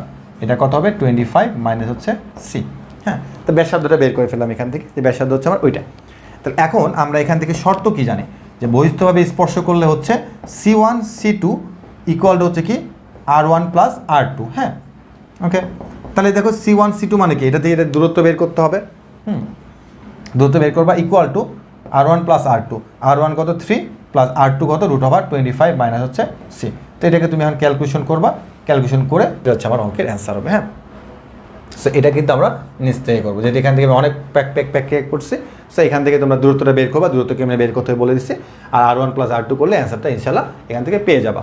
আমাদের এখনকার টাইপটা হচ্ছে স্পর্শকের সমীকরণ সংক্রান্ত, অর্থাৎ আমাদেরকে স্পর্শকের সমীকরণটা নির্ণয় করতে হবে।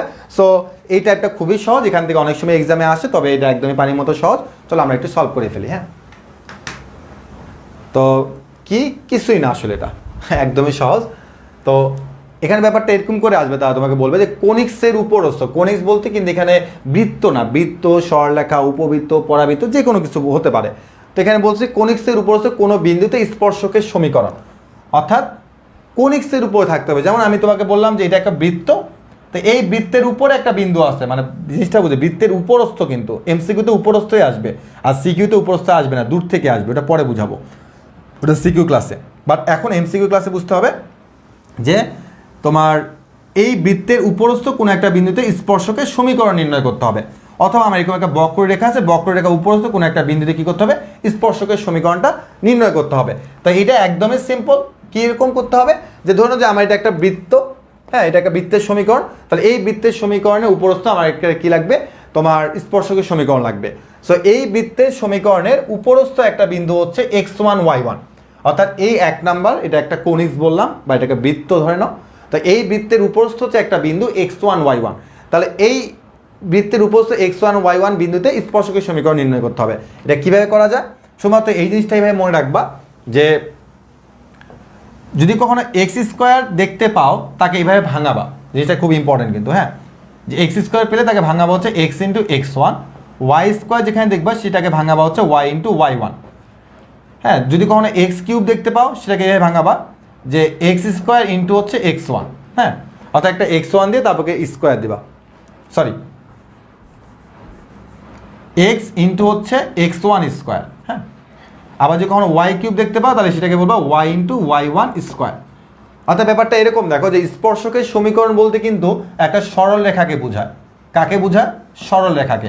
আর সরল রেখা দেখতে কীরকম হয়, x plus b y plus c equal to কত হয়, 0 হয়। অর্থাৎ স্পর্শক বলতে একটা সরল রেখাকে বোঝায়। সরল রেখার সমীকরণ হচ্ছে x plus b y plus c, এখানে কোনো স্কোয়ার থাকে না, কোনো কিছু থাকে না, সিম্পলি এক্সের পাওয়ার আর ওয়াই পাওয়ার 1-এ থাকে। তো এই জন্য মনে রাখবা যে এই একটা বৃত্তের সমীকরণ তোমাকে দেওয়া থাকবে, সেখান থেকে তোমাকে একটা কী করতে হবে, স্পর্শকের সমীকরণ নিয়ে আসতে হবে। এজন্য তুমি যদি কখনো এক্স স্কোয়ার দেখতে পাও তাকে ভেঙে লিখবা x into x1, Y square দেখলে তাকে ভেঙে লিখবা হচ্ছে Y into y1, x cube দেখতে পারলে তাকে লিখবা হচ্ছে এক্স, আর স্কোয়ারটা দিবা কার উপরে, x1 স্কোয়ার। x1টা কি, x1 হচ্ছে আমার বিন্দু, একটা বিন্দুর স্থানাঙ্ক। ওয়াই স্কোয়ার, ওয়াই কিউব দেখলে ওয়াই ইন্টু y1 স্কোয়ার লিখবা, হ্যাঁ। এটা আমরা ম্যাথ করতে আরও ক্লিয়ারলি বুঝে যাবো ম্যাথ করলে, কারণ আপাতত এতটুকু জানে রাখি। আর যদি কখনো সিম্পলি একটা এক্স দেখতে পাই তাকে আমরা লিখবো হচ্ছে x plus x1 divide by হচ্ছে 2। সিম্পলি যদি কখনো ওয়াই দেখতে পাই তাকে আমরা লিখবো হচ্ছে Y plus y1 divide by হচ্ছে 2। জাস্ট আমরা এই জিনিসটা বুঝলে চলবে, বাকিটা আমরা ম্যাথের মধ্যে বুঝবো, হ্যাঁ। তো এখানে আমি অনেকগুলো লিখছি, ঠিক আছে, যেখানে এক্স আছে, এই যে এক্সের জায়গায় লিখছি কি x plus x1 divide by 2। অনেকে আছে যে এগুলা ডিরেক্টলি মুখস্থ করে, কিন্তু আমরা মুখস্থ করবো না, আমরা জাস্ট বেসিকটুকু খালি জানলাম যে এক্স স্কোয়ার থাকলে কী করতে হবে, ওয়াই স্কোয়ার থাকলে কী করতে হবে, এক্স থাকলে কী করতে হবে, ওয়াই থাকলে কী করতে হবে, দেন বাকিটা হচ্ছে আমরা ম্যাথের মধ্যেই বুঝবো, ঠিক আছে, বাকিটা আমরা ম্যাথের মধ্যেই বুঝবো। তো আমি এখান থেকে আর তেমন কিছু বুঝাবো না, এই স্লাইডটা হচ্ছে আমরা পরবর্তীতে আবারও দেখবো, ঠিক আছে। আপাতত আমি এটাকে মিনিমাইজ করে দিলাম। আমি ম্যাথ বুঝাবে, ম্যাথ বুঝালে তোমার কাছে পানি মতো মনে হবে, ম্যাথ না বুঝলে কিছু বুঝবা না। একটু এখন বুঝো, হ্যাঁ। বলছে এই বৃত্তের 0,2 বিন্দুতে স্পর্শকের সমীকরণ নির্ণয় করো। তার মানে এত বৃত্তের 0,2 বিন্দু মান হচ্ছে এই 0,2টা এই বৃত্তের উপর অবস্থান করতেছে। সো আমি কি করবো সেটাকে একটু ভালো মতো খেয়াল করো। আমি ওই বিন্দুটা পরে ইউজ করব, আমি আগে এই জিনিসটাকে কী করবো দেখো, এখানে এক্স স্কোয়ার আছে না, আমি লিখবো হচ্ছে এক্স ইন্টু x1, ঠিক আছে, যা শিখছি ওটাই অ্যাপ্লাই করবো, কেউ সূত্র মুখস্থ করবা না। ওয়াই স্কোয়ার আছে, আমি লিখবো কি Y into y1 minus 2, x আছে, আমি এক্সের জায়গায় কী লিখবো, এক্স প্লাস x1 বাই 2। এটা কিন্তু তোমার ফর্মুলার মতো আমি কাজ করতেছি, হ্যাঁ। কেউ বলো না ভাই এগুলা কই থেকে পেলেন, এটা তোমার ফর্মুলাটাকে আমরা এইভাবে মনে রাখবো। মাইনাস 4, ওয়াইটাকে কী লিখবো, y plus y1 by 2 plus 4 equal to কত, 0, শেষ। পরবর্তী লাইনে তোমার যদি ইচ্ছা হয় তুমি ক্যালকুলেশন করতে পারো, বাট একবারে কাজ করতে পারো। দেখো এই যে x1 আর এই যে y1 যে আমি বারবার বসাচ্ছি, এই x1 আর y1 বলতে হচ্ছে 0,2কে বোঝাচ্ছি। তা দেখো x1 হচ্ছে 0, তার মানে x ইন্টু 0 প্লাস y1 কত 2, তার মানে y ইন্টু 2 মাইনাস এই 2 কাটা, x প্লাস x কিন্তু থেকে যাবে, x আবার কাটবা না, x থাকবে, x প্লাস x1 কত 0 মাইনাস এটা কাটে দাও 2, y কত, y হচ্ছে ভাই আপনার 2, সরি y থাকবে, সরি y হচ্ছে y এর মতো থাকবে, y1 হচ্ছে কত 2 প্লাস 4 ইকুয়াল টু কত 0।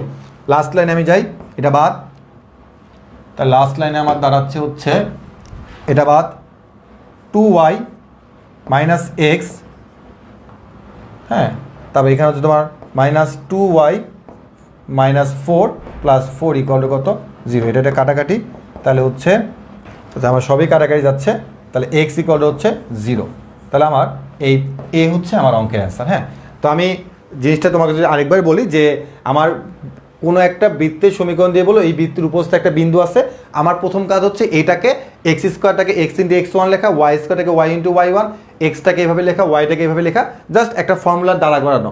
হ্যাঁ, দ্বারা করানোর পরে পরবর্তী লাইনে আমি x1 আর y1 এর জায়গায় জাস্ট খালি ওই যে বিন্দুটা এখানে বসিয়ে দেবো, সিদ্ধ করে দেবো।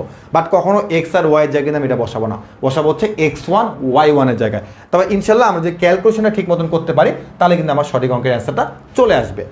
তো আমি আশা রাখতে পারি যে তোমরা জিনিসটাকে ক্লিয়ারলি বুঝতে পেরেছো। হ্যাঁ, তো আমরা এখান থেকে যদি আরও একটা ম্যাথ করি তাহলে আমরা আরও ক্লিয়ার হয়ে যাব।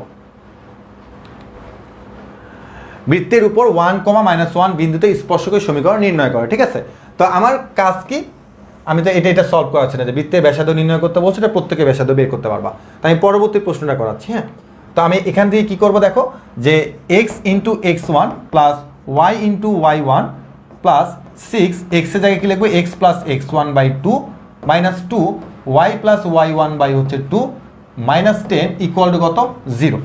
এখন তুমি আমাকে বলো যে এইখান থেকে এই লাইনটা করার পরে আমি এখন কী করবো 1, -1 বসিয়ে দেবো। তার মানে আমি এখন কী করবো যে x1 এর জায়গায় হচ্ছে আমি 1 বসাবো, আর y1 এর জায়গায় আমি -1 বসাবো, x1 এর জায়গায় আমি 1 বসাবো, y1 এর জায়গায় আমি -1 বসাবো। সো এখন তোমাকে এটা একটু ক্যালকুলেশন করতে হবে নিজ দায়িত্বে, তুমি যেটাকে ক্যালকুলেশন করে ফেলো, তারপর তুমি এটাকে যা পাবা সেটাই হচ্ছে কী বলতো অঙ্কের অ্যান্সার হবে। হ্যাঁ, আমরা এখান থেকে আরেকটা শর্টকাট ইউজ করতে পারি, সেই শর্টকাটটা কি দেখো, যে আমরা এখানে অপশন টেস্ট করতে পারি। যেমন আমরা 1, -1 বলছি না, তো ব্যাপারটা এরকম দেখো যে এটা একটা বৃত্ত, আর এই বৃত্তের উপরে একটা বিন্দু আছে তার নাম হচ্ছে 1, -1। তাহলে এই 1, -1 দিয়ে যেমন বৃত্তটা যেমন সিদ্ধ হবে, একই রকমভাবে এই স্পর্শটা কী হবে তো সিদ্ধ হবে, দুটাই সিদ্ধ হবে, এটাও সিদ্ধ হবে। তাহলে এই যে আমাকে রেখাটা তারা বের করতে বলছে, এই রেখার সমীকরণ এখানে দিয়ে দেওয়া আছে। হ্যাঁ, তাহলে এখন আমার এই 1, -1 দিয়ে আমার যে অপশনটা তোমার কি বলবো আর কি সিদ্ধ হবে সেটা আমার সঠিক অঙ্কের অ্যান্সার। তুমি দেখবা যে 1, -1 দিয়ে আমি যদি বলি 1, -1, তাহলে কোনটা সিদ্ধ হবে 2, দেখি 2x - y = 3। হ্যাঁ, তাহলে 1 আর এখানে -1, তাহলে 2 + 1 = 3। তার মানে দেখো 3 = 3, এটা কিন্তু আমার দেখো অপশন টেস্ট হয়েছে, মানে সিদ্ধ হয়েছে। তার মানে আমি বলতে পারি যে এটা হচ্ছে আমার কি সঠিক অঙ্কের অ্যান্সার। হ্যাঁ, তার মানে আমি কিন্তু অপশন টেস্ট করে কিন্তু অ্যান্সার বলতে পারি, কিন্তু আমাকে যদি কোনো তারা সিকিউতে ক নাম্বারে দিয়ে দেয় তখন কিন্তু আর অপশন টেস্ট নেই। এই জন্য কিন্তু আগে আমি তোমাকে পুরো বেসিকটা দিয়ে দিয়েছি, লাস্টে গিয়ে বলছি তুমি এখানে অপশন টেস্ট করতে পারো। তো শুধুমাত্র অপশন টেস্টটাকে মনে রাখবা না, কীভাবে আমি সলভ করছি সেটা তোমাকে মনে রাখতে হবে, নাহলে কিন্তু পরবর্তীতে বেসিকের ঘাটতিতে পড়বা, যে বেসিক তোমাকে অনেক ভোগাবে বেশি। হ্যাঁ, তো আমি এখানে যদি তোমাকে বলি যে এখানে কিন্তু দেখো আরও অনেকগুলো ম্যাথ ছিল, তো সেই ম্যাথগুলো আমি সেমভাবেই করছি। হ্যাঁ, দেখো সেমভাবে করা হয়েছে। তো আশা করি তোমরা এরকম টাইপের যে কোনো ম্যাথগুলো তোমরা কিন্তু সলভ করতে পারবা। হ্যাঁ, ওকে, তো ভেরি গুড, আমরা এখানে চলে এসেছি নিজে করো দিয়ে বেশ কিছু ম্যাথ। তো নিজে করো মানে কি, যে পরবর্তী স্লাইডগুলো বুঝতেই পারতেছো যেগুলো তোমাকে নিজের থেকে করতে হবে। হ্যাঁ, তার মানে আমি যতটা বেসিক দেওয়া সম্ভব তোমাকে দিয়ে দিয়েছি। তো এখানে অনেকগুলো স্লাইড আছে। হ্যাঁ, অনেকগুলো স্লাইড আছে। বৃত্তদ্বয়ের সাধারণ জ্যা শেখানো হয়েছে, ওয়াই অক্ষের ছেদাংশের পরিমাণ শেখানো হয়েছে, তারপরে দ্বিতীয় বৃত্ত দ্বারা এক্স অক্ষের ছেদিত অংশের পরিমাণ, অর্থাৎ তোমার এক্স অক্ষ দ্বারা তুমি কতটুকু ছেদ করতেছো, বৃত্তদ্বয়ের সাধারণ জ্যা শেখানো হয়েছে, বৃত্তের কেন্দ্র শেখানো হয়েছে, এত বিন্দুতে স্পর্শকের সমীকরণ নির্ণয় করো, অর্থাৎ নির্দিষ্ট বিন্দুতে স্পর্শকের সমীকরণ বের করতে হয় শেখানো হয়েছে।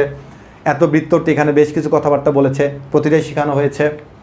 তারপরে এত বৃত্তে এখানে বেশ কিছু কথা বলা হয়েছে, প্রতিটাই শেখানো হয়েছে। হ্যাঁ, তার মানে এখানে যে কয়েকটা আমি তোমাকে এক্সট্রা করতে দিয়েছি, হ্যাঁ, এগুলো কিন্তু একদম পানির মতো সহজ। হ্যাঁ, তো আশা করি এটা নিয়ে কারো কোনো প্রবলেম থাকবে না। এবার আমরা চলে আসবো হচ্ছে আমাদের একদম লাস্ট টপিক্সে, যেটা হচ্ছে আমাদের এক্সট্রা টাইপ। এখন এই এক্সট্রা টাইপগুলো আমরা কেন করব, আমি প্রথমে বলেছিলাম যে আমাদের এখানে 2020 সাল 2021 সালের কোনো প্রশ্ন নেই, কারণ 2020 সালে কোনো ধরনের কোনো এইচএসসি এক্সাম হয় নাই। 2021 সালে আমাদের এখানে এই সিলেবাসে অর্থাৎ শর্ট সিলেবাসে বৃত্ত চ্যাপ্টারটি ছিল না। 2022 ব্যাচে যেহেতু বৃত্ত চ্যাপ্টারটি আছে, তার মানে এখানে আমাদের এক্সট্রা কিছু টাইপ জানতে হবে, যে টাইপগুলো হচ্ছে আমাদের বোর্ড পরীক্ষাতে আসার সম্ভাবনা আছে। ওকে, তো এক্সট্রা টাইপগুলো আমি একদম এভাবে নিয়ে আসছি। তো দেখি এখানে কি বলেছে। তো প্রথম যেটা টাইপ সেটা নিয়ে একটু কথাবার্তা বলি। প্রথম টাইপ হচ্ছে আমাদের বৃত্তের সমীকরণ নির্ণয় করা শিখতে হবে। তো প্রথম কথা হচ্ছে যে আমি আগে বলছিলাম যে বৃত্তের কেন্দ্র আর ব্যাসার্ধ যদি আমার দেওয়া থাকে তাহলে আমি বৃত্তের সমীকরণ বের করতে পারি।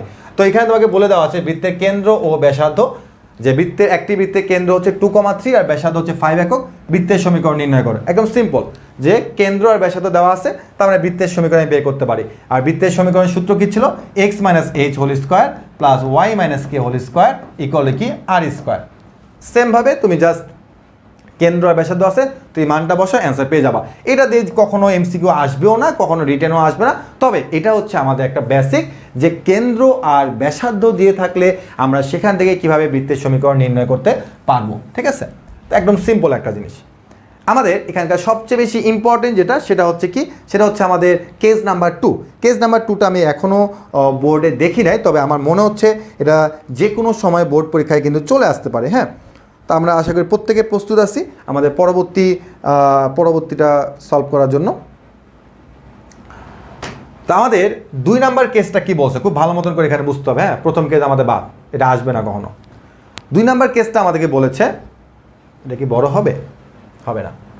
তো আমাদের 2 নাম্বার কেসটা বলেছে বৃত্তের কেন্দ্র ও বৃত্তটি নির্দিষ্ট বিন্দুগামী। খুবই ইম্পর্টেন্ট। কি বলছে? যে এই কেস 2 মানে নামটা এটা কেন? নামটা এটা মানে হচ্ছে আসলে যে তোমার এই ডাটাগুলো তোমাকে দেওয়া থাকবে। ঠিক আছে, এই ডাটাগুলো তোমাকে দেওয়া থাকবে। তার মানে আমাকে কি বলছে? আমাকে বৃত্তের কেন্দ্র দেওয়া থাকবে, আর হচ্ছে বৃত্তটা যে একটা নির্দিষ্ট বিন্দুগামী সেটা দেওয়া থাকবে। তো আমি একটা এক্সাম্পল দেখি। একটি বৃত্তের কেন্দ্র 2,3 এবং বৃত্তটি 5,7 বিন্দুগামী হলে বৃত্তটির সমীকরণ নির্ণয় করো। খুবই ইম্পর্টেন্ট, একটু চিত্রটা আমরা বুঝে ফেলি। জিনিসটা তারা বলতেছে যে এই যে একটা বৃত্ত তুমি যদি ভাই অঙ্কন করো, তাহলে সেই বৃত্তের কেন্দ্র তোমাকে তারা দিচ্ছে, সেটা কত? 2,3 কেন্দ্র। এবং তারা বলছে বৃত্তটি 5,7 বিন্দুগামী। এটা মানে কি? এটা মানে হচ্ছে এই বৃত্তের পরিধির উপরে যে কোনো একটা জায়গা, যে কোনো একটা বিন্দু, সেটা হচ্ছে কত? 5,7। তার মানে এই বৃত্তটা হচ্ছে 5,7 নামে একটা বিন্দুগামী। তার মানে আমি ওই বৃত্তের পরিধির উপর একটা বিন্দু দিয়ে দিলাম। ওকে, তো এখন আমাকে তারা বের করতে বলছে বৃত্তের সমীকরণ। তো বৃত্তের সমীকরণের জন্য আমার কী কী লাগবে? আমার লাগবে হচ্ছে কেন্দ্র, আর আমার লাগবে হচ্ছে ব্যাসার্ধ। কিন্তু আমাকে বৃত্তের ব্যাসার্ধ তার প্রশ্নের মধ্যে দেয় নাই, কিন্তু আমি বৃত্তের ব্যাসার্ধ ছাড়া সূত্র মানে তোমার বৃত্তের সমীকরণ বের করতে পারবো না। তাহলে আমি কী করতে পারি? আমার বৃত্তের ব্যাসার্ধের জন্য আমি এই কাজটা করতে পারি। দেখো যে এটার বিন্দু নাম হচ্ছে এ, আর এটা বিন্দু নাম হচ্ছে বি। তো এখন আমি যদি এ আর বি যদি দূরত্ব বের করি, এ বি এ যদি দূরত্ব বের করি, তাহলে এটা কি বৃত্তের ব্যাসার্ধ না? তার মানে তারা আমাকে যে দুটো বিন্দু দিয়েছে, সেই দুটো বিন্দু যদি আমি মধ্যবর্তী দূরত্ব বের করি, যে 5 - 2 whole square plus 7 - 3 whole square, তাহলে এখান থেকে আমি কত পাচ্ছি? দেখো যে 3 স্কোয়ার মানে কত? 9, 4 স্কোয়ার আসবে এখানে মানে কত? 16, তার মানে কত? 5। তাহলে দেখো বৃত্তের ব্যাসার্ধ কত পেয়ে গেলাম? 5 পেয়ে গেলাম। তার মানে দেখো যে দুটা বিন্দু মধ্যবর্তী দূরত্ব থেকে আমি বৃত্তের ব্যাসার্ধ বের করে ফেলছি। তাহলে এখন দেখো ব্যাসার্ধ আমার বের হয়ে গেল কত? 5। তাহলে আমার বৃত্তের সমীকরণটা কি? বৃত্তের সমীকরণের সূত্র হচ্ছে আমার x - h হোল স্কোয়ার, তার মানে x মানে h কত? 2, x - 2 whole square plus y - 3 whole square equal to কত? 5 স্কোয়ার। সো এটাকে যদি আমি এখন ক্যালকুলেশন করি, তাহলে আমি অঙ্কের অ্যান্সার পেয়ে যাবো। তাহলে এই টাইপটা আমার খুবই খুবই ইম্পর্টেন্ট, যে যদি কখনো আমাকে একটা বৃত্তের কেন্দ্র দিয়ে দেয় এবং যদি বলে বৃত্তের একটা নির্দিষ্ট বিন্দুগামী, তাহলে আমি বৃত্তের ব্যাসার্ধটাকে বের করব। বৃত্তের ব্যাসার্ধ বের হয়ে গেলে আমি আমার এই ফর্মুলা অ্যাপ্লাই করব, x - h whole square plus y - k whole square equal to কি? r square. ওকে, তো আশা করি আমরা কেসটা খুব সহজে প্রত্যেকে বুঝতে পেরেছি। এবার আমরা চলে আসবো হচ্ছে আমাদের পরবর্তী কেস নাম্বার 3-তে। তো কেস নাম্বার 3টা আমাকে কি বলেছে, চলো সেটা একটু আমরা দেখে নিই। তার আগে আমি একটু দেখি যে তোমরা এই কেস 2টা বুঝতে পেরেছো কিনা। মনে রাখিও যে এই এক্সট্রা কেসগুলো না করে চলে গেলে কিন্তু লাভ নাই, পরবর্তীতে কিন্তু বলতে পারবেন যে ভাই আপনি যা করাইছেন তা থেকে আসে নাই। হ্যাঁ, আমরা এখন আলোচনা করবো হচ্ছে কেস নাম্বার 3। তো কেস নাম্বার 3-তে কি বলেছে চলো আমরা একটু দেখে নিই। কেস নাম্বার 3-তে আমাকে তারা বলেছে যে বৃত্তের কেন্দ্র মানে বৃত্তের কেন্দ্র দেওয়া থাকবে, বৃত্তটি অন্য বৃত্তের কেন্দ্রগামী। এটা খুবই ইম্পর্ট্যান্ট। তো আমি যদি চিত্র অঙ্কন করি, তাহলে চিত্রটি কীরকম দেখো, এটা হলো একটা বৃত্ত। হ্যাঁ, আর আরেকটা বৃত্ত আমাকে অঙ্কন করতে হবে এখানে। হ্যাঁ, দুইটা বৃত্তের কথা বলছে। আরেকটা বৃত্ত অঙ্কন করলাম, এই যে আরেকটা বৃত্ত। ব্যাপারটা ঠিক এরকম, তারা আমাকে বলেছে যে এই যে লাল বৃত্তটা আছে, ভালো মতো বুঝো, লাল বৃত্তে কেন্দ্র দেওয়া আছে। কেন্দ্র কত? 2,3। লাল বৃত্তে কেন্দ্র দেওয়া আছে। আর এই যে নীল বৃত্তটা, এই নীল বৃত্তে তারা আমাকে সমীকরণ দিচ্ছে। দেখো যে একটা বৃত্তে কেন্দ্র 2,3 আর বৃত্তটি এত বৃত্তে কেন্দ্রগামী, এটা পরে বুঝি। মানে আরেকটা বৃত্ত তারা আমাকে বলছে, তার সমীকরণটা দিয়ে দিচ্ছে। তাহলে এই যে নীল বৃত্তটা, তার সমীকরণ কত? x² + y² minus 10x minus 14y plus 1 equal to 0, অর্থাৎ নীল বৃত্তের সমীকরণ তারা আমাকে দিয়ে দিচ্ছে। এখন তারা আমাকে বলছে এই যে লাল বৃত্তটা আছে এই লাল বৃত্তের সমীকরণটা নির্ণয় করো। ঠিক আছে, কার সমীকরণ? লাল বৃত্তের সমীকরণ আমাকে নির্ণয় করতে হবে। ঠিক আছে, তো এখন তো সমস্যা হলো এটা যে ভাইয়া নীল বৃত্তের সমীকরণ দিয়েই দিচ্ছে, তো লাল বৃত্তের সমীকরণটা বের করার জন্য আপনার ব্যাসার্ধ লাগবে, কারণ আপনাকে তারা ব্যাসার্ধ দেয় নাই। গুড, তো এখন আমি কি করতে পারি? এখন আমি একটা কাজ করি যে এই যে নীল বৃত্তটা দিচ্ছে, তো এই নীল বৃত্ত, ঠিক আছে, ওটা পরে আমি একটা কাজ করি, লাল বৃত্তে আমাকে কেন্দ্র দেওয়া আছে, আমার এখন লাল বৃত্তে কী বের করতে হবে? আমাকে লাল বৃত্তে ব্যাসার্ধ লাগবে। ব্যাসার্ধ লিখলাম আর ইকুয়াল টু হোয়াট, আমি জানি না যে কী আসলে। তো এখন লক্ষ্য করতে যাচ্ছে, ঠিক আছে একটা কাজ করি, এই যে নীল বৃত্তটা সেটা কেন্দ্রটাকে বের করে, তো নীল বৃত্তের কেন্দ্র কি বের করতে পারি না? একটু দেখি তো, যে নীল বৃত্তের কেন্দ্র, অর্থাৎ এখান থেকে কেন্দ্র বের করতে হবে। নীল বৃত্তের কেন্দ্র হচ্ছে -2 দিয়ে ভাগ করলে 5 আর এখানে হলো 7। এখন দেখো নীল বৃত্তের কেন্দ্র বের করার পর তারা আমাকে বলছে যে এই যে লাল বৃত্তটা আছে এই লাল বৃত্তটা হচ্ছে ওই নীল বৃত্তের কেন্দ্রগামী। তার মানে কি? তার মানে হচ্ছে এই লাল বৃত্তটার একটা বিন্দু যেটা হচ্ছে কি বলতো এই নীল বৃত্তের তোমার কেন্দ্র। তার মানে দেখো নীল বৃত্তের যে কেন্দ্রটা আছে এটা হচ্ছে কি লাল বৃত্তের উপর অবস্থান করবে, সেটাই বলছে। দেখো যে বৃত্তটি হচ্ছে ওই বৃত্তের কেন্দ্রগামী, তার মানে কি এই বৃত্তের যে কেন্দ্র, নীল বৃত্তের যে কেন্দ্র সেটা হচ্ছে কি বলতো লাল বৃত্তের পরিধির উপর অবস্থান করবে। তার মানে এই নীল বৃত্তের কেন্দ্র হচ্ছে লাল বৃত্তের উপর অবস্থান করবে, তার মানে সেটা কত? 5,7। এখন তুমি একটু খেয়াল করে দেখো যে আমি এখন এটা আমার এর আগের কেসটা হয়ে গেল কিনা, কেস 2। কেস 2টা এরকম ছিল না যে বৃত্তের কেন্দ্র আর এই বৃত্তের উপরে একটা যদি বিন্দু জানা থাকে তাহলে তাদের মধ্যবর্তী দূরত্ব বের করবো, মধ্যবর্তী দূরত্বটা হচ্ছে তার কি বলতো বৃত্তের ব্যাসার্ধ। তাহলে আমি যদি বৃত্তের ব্যাসার্ধ চিন্তা করি, এটা কেস 2, বৃত্তের ব্যাসার্ধ চিন্তা করো, তাহলে সেটা কত আসবে? 5 আসবে। হ্যাঁ, এর আগের টাইপটা পুরোপুরি। হ্যাঁ, এই যেখানে লিখে দেওয়া হয়েছে যে এই যেখানে, তার মানে এটা কত? এইভাবে বৃত্তের কেন্দ্র বের করা হয়েছে। তার মানে এই যে বৃত্তের সমীকরণ হচ্ছে x - 2 whole square plus y - 3 whole square এগুলো 5 স্কোয়ার। ক্যালকুলেশন করবে, অ্যান্সার পেয়ে যাবা। তার মানে মনে রাখবা যে এটা খুবই খুবই ইম্পর্টেন্ট আছে, যে কোনো সময় তোমার চলে আসতে পারে। Shortcut key? শর্টকাট হচ্ছে যে তোমাকে যে বৃত্তের সমীকরণটা দিচ্ছে সেখান থেকে তুমি কেন্দ্র বের করে ফেলবা। ঠিক আছে, তারপরে এই বিন্দু আর এই বিন্দু দূরত্ব বের করলে তুমি বৃত্তের ব্যাসার্ধটা পেয়ে যাবা। কারণ কেন্দ্র আর ব্যাসার্ধ দিয়ে বৃত্তের সমীকরণ বের করে ফেলবা।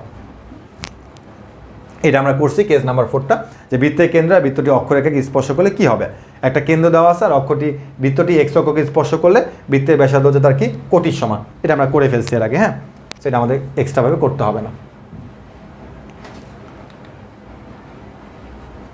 তো আমাদের এখানে আরেকটা আমরা টাইপ করব, সেটা আমাদের খুবই খুবই ইম্পর্টেন্ট, সেটা আমি এখান থেকে বুঝাবো।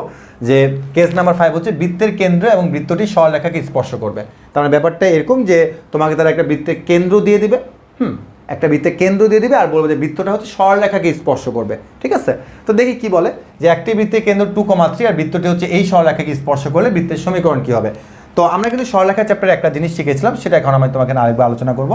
দেখো একটা বৃত্তের কেন্দ্র আমাকে দেওয়া আসছিল কত? 2,3, আর বৃত্তটা হলো সরলরেখাকে স্পর্শ করবে। তার মানে এখানে একটা সরলরেখা আছে। হ্যাঁ, এই সরলরেখা আছে। তো সরলরেখার সমীকরণ কত?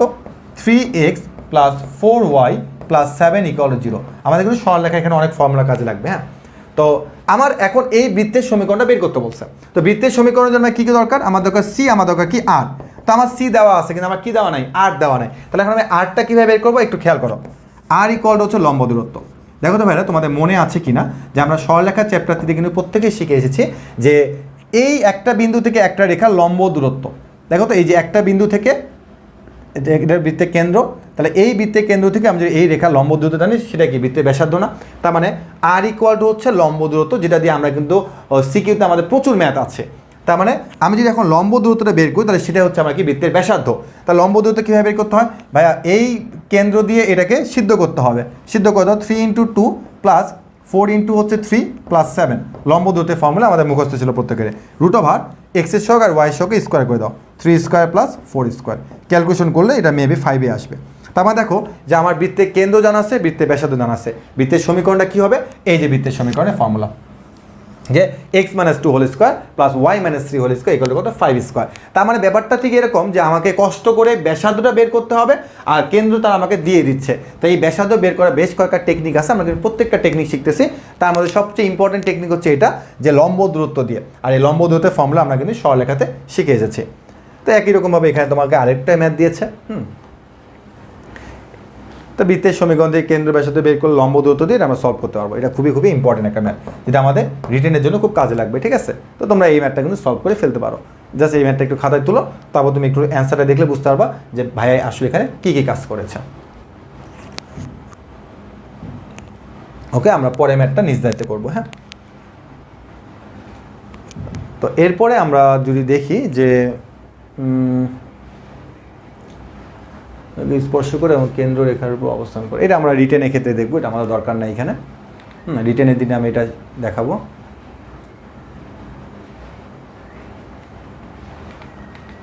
ওকে, আমরা এখন দেখবো হচ্ছে কেস নাম্বার 7 আর কেস নাম্বার 8। এই কেস নাম্বার 7 এবং কেস নাম্বার 8 খুবই খুবই ইম্পর্টেন্ট। সো আমি যদি প্রথম কেসটা বুঝাই, সেটা কি দেখো, যে দুটি বৃত্ত এক কেন্দ্রিক হলে তার সমীকরণ। দুটা বৃত্ত এক কেন্দ্রিক মানে কি, দেখো যে ছোটোবেলা থেকে আমরা কিন্তু এরকম দেখো এরকম কিন্তু আর্ট করে আসছি, যে একটা কেন্দ্র নিয়ে কম্পাস দিয়ে এরকম করছি, এরকম করে অনেকগুলো বৃত্ত অঙ্কন করছি, ঠিক আছে? তো এরকম বড় বড় বড় বড় অনেক বৃত্ত অঙ্কন করছে। তো দেখো এই কেন্দ্র একটা, কিন্তু বৃত্ত অনেকগুলো। তার মানে আমরা কিন্তু বলতে পারি যে প্রত্যেকটা বৃত্তের কেন্দ্র এক, তার মানে বৃত্তটা হচ্ছে সবগুলো বৃত্ত কি এক কেন্দ্রিক, সবগুলো বৃত্ত কি এক কেন্দ্রিক, মানে কি কেন্দ্র একটা। তো তা আমাকে এটা এখানে আসলে বলেছে যে দুটা বৃত্ত হচ্ছে এক কেন্দ্রিক। হ্যাঁ, দুটা বৃত্ত হচ্ছে এক কেন্দ্রিক, তার মানে দুটা বৃত্তের কেন্দ্র হবে একই। এখন তুমি একটু চিন্তা করো তো, যে দুটা বৃত্ত যদি কেন্দ্র একই রকম হয়, তাহলে তার কোন মানটা ভিন্ন হবে? হ্যাঁ, ওইকে নর্মাল চিন্তা করো যে এই বৃত্তের কেন্দ্র যা, এই বৃত্তের কেন্দ্রটা। হ্যাঁ, তা দেখো এই বৃত্তের সমীকরণ যদি হয় x² + y² + 2x + 2y + c = 0, তাহলে এই বৃত্তের কেন্দ্র কী হবে জানো? x² + y² + 2x + 2y + c2 = 0। অর্থাৎ একটু লক্ষ্য করো যে এই দুটা বৃত্তের মধ্যে পরিবর্তনটা কথায় আসছে। এই দুটা বৃত্তের মধ্যে পরিবর্তন আসছে হচ্ছে তার সি এর মানে। কেন? কারণ দেখো যে আমি কি বলছিলাম যে দুটা বৃত্তের কেন্দ্র হচ্ছে একই, তার মানে কি এই প্রথম বৃত্তের কেন্দ্র যা, দ্বিতীয় বৃত্তের কেন্দ্র তা। আর কেন্দ্র কোন জায়গায় লুকায় থাকে? কেন্দ্র হচ্ছে এক্সের সহগ আর ওয়াই সহগ এই জায়গাতে লুকায় আছে। তার মানে এই বৃত্তের কেন্দ্র যা, এই বৃত্তের কেন্দ্র কি সেম, তার মানে এই জিনিস সেম রাখতে হবে। আর শুধুমাত্র ভিন্ন হবে এখানে সি এর মানটা। তার মানে মনে রাখবা যে দুইটা বৃত্ত যদি কখনো এক কেন্দ্রিক বলে, তাহলে অবশ্যই তাদের এই পুরো জিনিসটাই সেম থাকবে, এই পুরো জিনিসটাই সেম থাকবে। কেন? কারণ এই জায়গাতে কেন্দ্র লুকায় আছে, কেন্দ্রতে একই হইতে হবে। তার মানে পুরো জিনিসটা সেম হবে, শুধুমাত্র কার মান ভিন্ন হবে? সি ভিন্ন হবে। এই জিনিসটা একটু মনে রাখতে হবে যে সিটা ভিন্ন হবে। ওকে, এই সিটা এখন আমরা কীভাবে বের করতে পারি?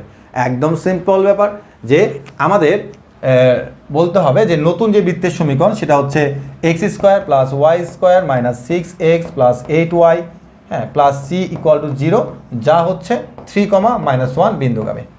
ওই যে লম্ব রেখার সমীকরণ আর সমান্তর রেখার সমীকরণের মতো অ্যাকচুয়ালি ওরকমই, যে আমি এটাকে বললাম যে সি। তার মানে দেখো যে এখানে আমার যা দেওয়া ছিল এই বৃত্তের সমীকরণটা, নতুন বৃত্তের সমীকরণে আমাকে এই পর্যন্ত কী রাখতে হয়েছে? সেম রাখতে হয়েছে, শুধুমাত্র সি ভিন্ন।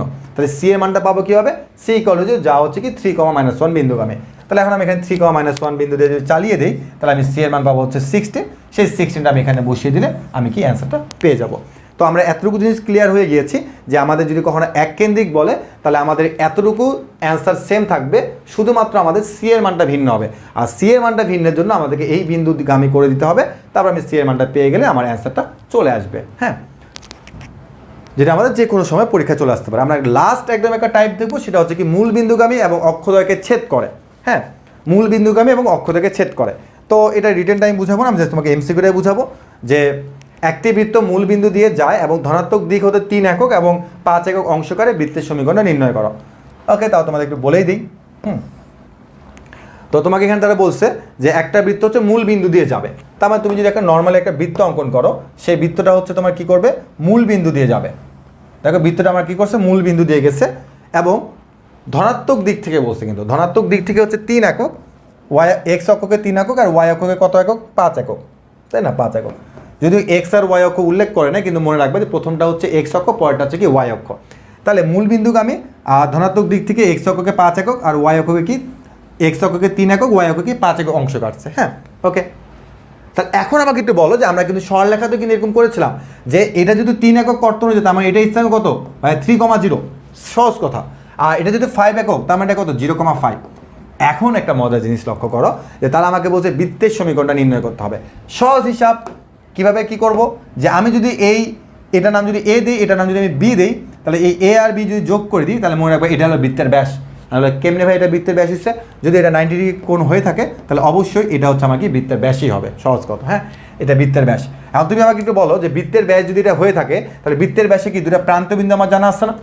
তার মানে দুটো প্রান্তবিন্দু আমার জানা আছে এ আর বি, তাহলে এই যে প্রান্তবিন্দু দিয়ে আমি দেখো অঙ্কটা সলভ করে ফেলছি। হ্যাঁ, তাহলে আমার এই চিত্র অঙ্কন করলে আমার স্থানাঙ্কগুলো পেয়ে গেলে এটাই বৃত্তের ব্যাস। বৃত্তের ব্যাস হলে আমার ওই যে ব্যাসের দুটো প্রান্তবিন্দু জানা থাকলে বৃত্তের সমীকরণ কীভাবে বের করতে হয় সেখানে আমরা প্রত্যেকে জানি, সূত্রে অ্যাপ্লাই করলে এখানে পেয়ে যাবা। আর এটা শর্টকাট আছে, চলো আমরা শর্টকাটে দেখি।